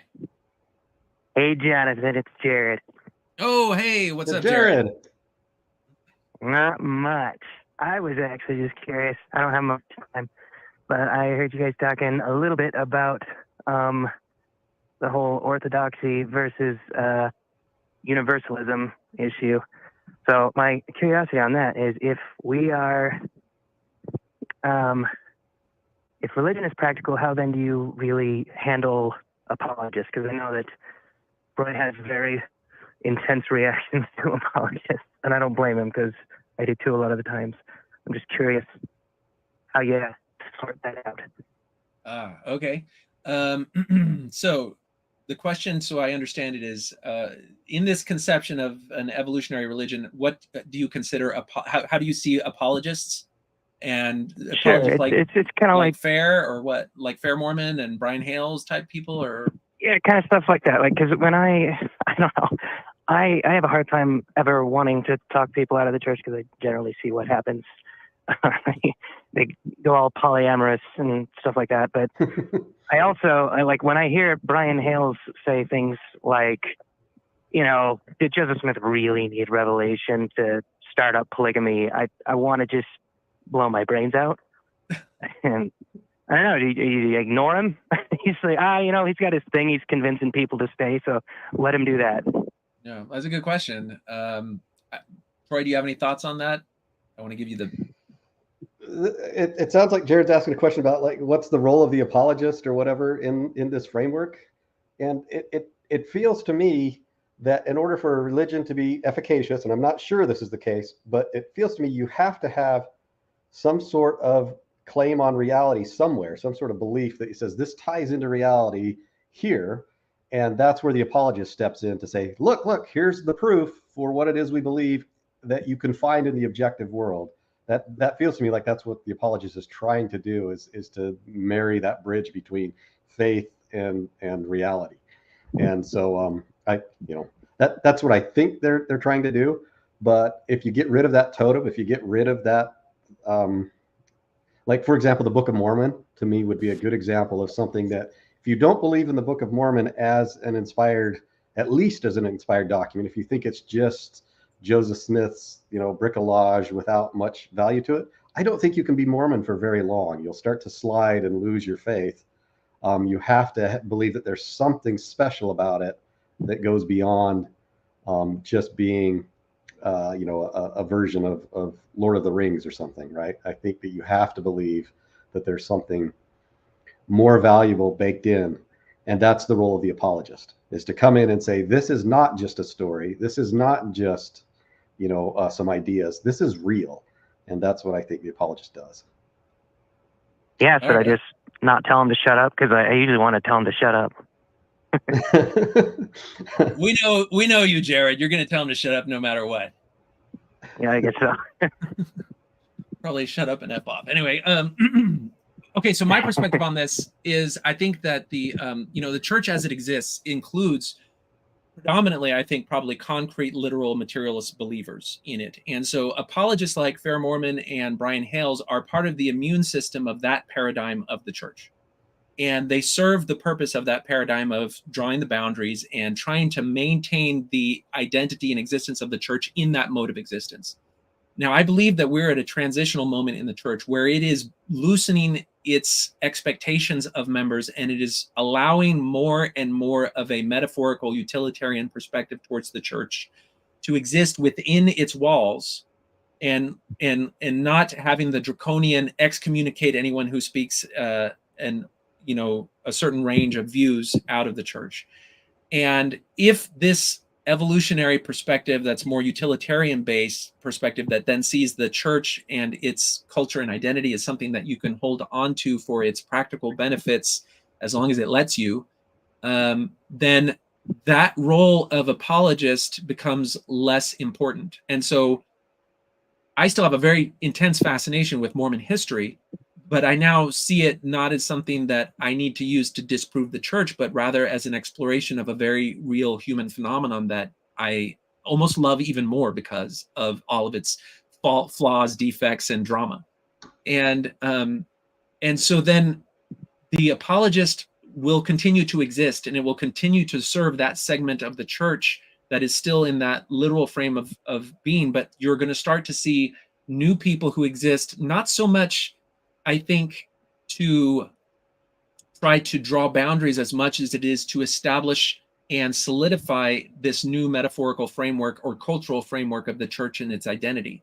And so you'll start to see, and ideally this comes from general authorities, but they will probably start taking their cues from people like the Givenses, where they're starting to conceptualize the religion as having value and worth because of this utilitarian thing, and finding a way for people to exist and be considered part of the fold, even if they hold more of a metaphorical utilitarian evolutionary belief in the church rather than a literal belief.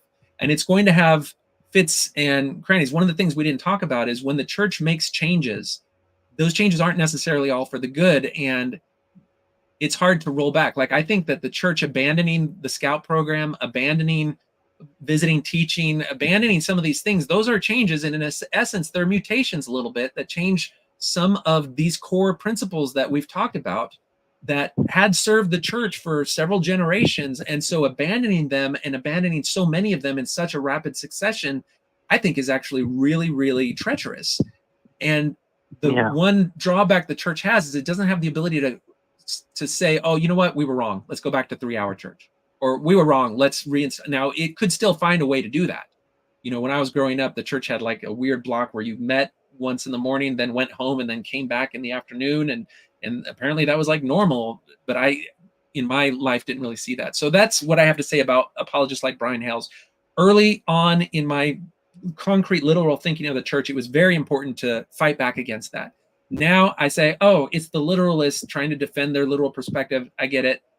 There's really no point in me arguing. It's still fun to argue, and I might engage in that on the literal thing, but like, I don't want to jolt anybody out of what something that's really working for them or give them a faith crisis if they haven't actually seen a conversation like this or understood the potential for religion to be something like this, so they can still hold on to something rather than going off the deep end, which I fear it tends to be a common thing for people leaving the church.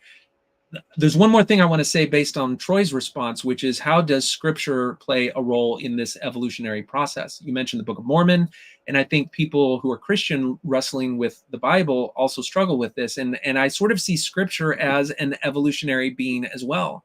And that is that you can look at the Bible or you can look at the Book of Mormon as having good moral lessons and terrible moral lessons in it. And then like you can do this in the church because it has the website. You can say, okay, well, this particular scriptural story, how many times was it referenced in conference? And you'll find something like a story about forgiveness or compassion referenced hundreds, thousands of times. But then you'll say, okay, well, how many times was the story about the rape of the Gideonites or some terrible moral atrocity that was justified in the scripture? How many times is this taught in conference? It's like 0. So the church, the scripture canon is itself a collection of ideas and principles and values that get conveyed into the cultural and lives of its individuals based on their utility. And that's reflected in how frequently those lessons are actually incorporated into the narrative that's given a person growing in that culture and how much they are used to shape that culture. And certainly there are bad moral lessons that continue to find their way into that, but the overwhelming majority of them are going to be functional lessons about overcoming adversity, about dealing with loss, about dealing with life, and doing so in a way that has proven evolutionary to be functional, and in so doing gets reinforced and told again and again in both the local and general conferences. And those may be the stories that, if you found a personal connection to the Book of Mormon, who cares if it was a 19th century fraud, if a lesson that you found from it has actually been really beneficial to your life, that's something that you can turn to in a moment of despair. Because if you open up all of literature and you say, no literature is real, no, there's no word of God in any text or page, but then you find something in the Lord of the Rings that's really resonates with you, that's good. And you could find something in the Book of Mormon that also really resonates with you. That doesn't mean that you have to take the bad parts of the Book of Mormon. Oh, Nephi killed someone, therefore I can kill someone. It's like, you start to see, how the way that stories are used in the context of the faith is part of its evolved tradition. And so you'll find cults that are like, hey, Abraham was going to kill his son, therefore I'm the prophet, I tell you what to do. It doesn't matter if it's abhorrent to you, you're still going to do it. So that's a scriptural story used in a way that really doesn't have much longevity, because prophets that use that particular thing tend to have cults that go so radical that they burn out and do crazy stuff. Anyway, so that's a long diatribe on that. Oh, that's what I expected. All right. Well, I probably better get out of here. I got to go back to work, but it's been nice listening to you guys. Thanks. All right. Take care, Jared.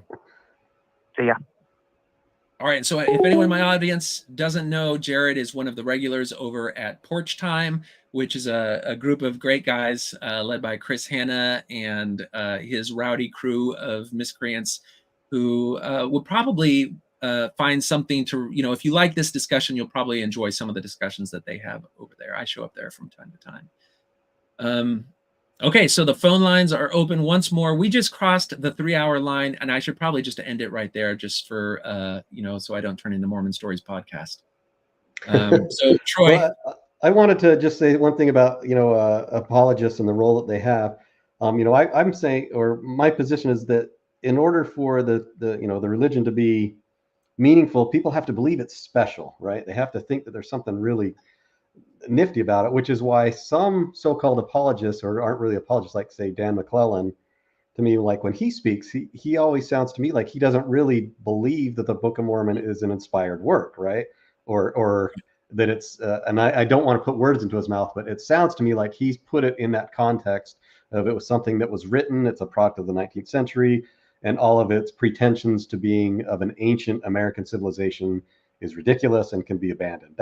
And he's a member, right? When I hear things like that, that sounds to me like it's on the path towards community of Christ, where you just kind of believe whatever you want. And if you believe whatever you want, it starts to lose the ability for those beliefs to inspire action or to make you do things. And pretty soon it starts to just be a bunch of fairy tales that people pick and choose from. And I think you lose your coherence of your religion. So there's a part of me that really respects the role of the apologist in trying to tie it to the real world, saying, no, there's something to this. There really was Nephite people, there really were, gold plates. Even though I don't think those things are true, I at least respect what they're trying to do by making sure that the adherents believe that they're part of something special and not just, another religion and you can give it or, So you're saying that you really like the fact that the kids will behave well when they believe that Santa's watching and is going to give the presents.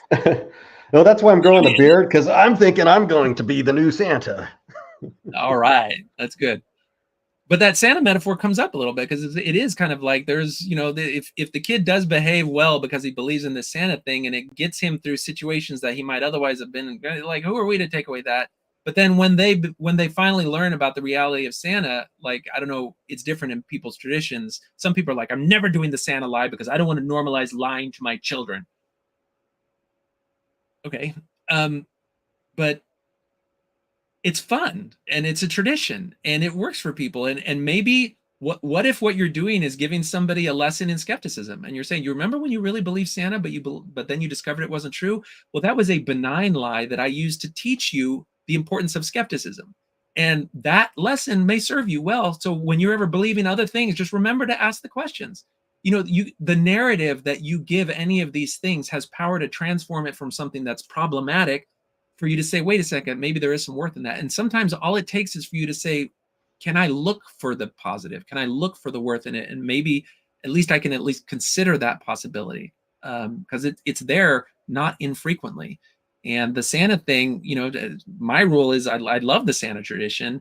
Just make sure that when somebody learns it, they now become part of Santa's crew to help keep that magic alive for the younger kids, because it's part of a rational life guided only by objective truth without any of these magical wonderful fun lies to some extent is is a little bit less magical. I'm all in favor of Christmas lights, Christmas hymns, and all these other things because they have some meaning and some emotional resonance with me, even if I could easily point out problematic parts of it. So with that said, thank you, Troy, very much for joining me on this conversation, and hopefully we'll see you It's been fun. Yeah. More in the future. All right. Take care, everyone. Until next time, this has been Talk on Things and Stuff.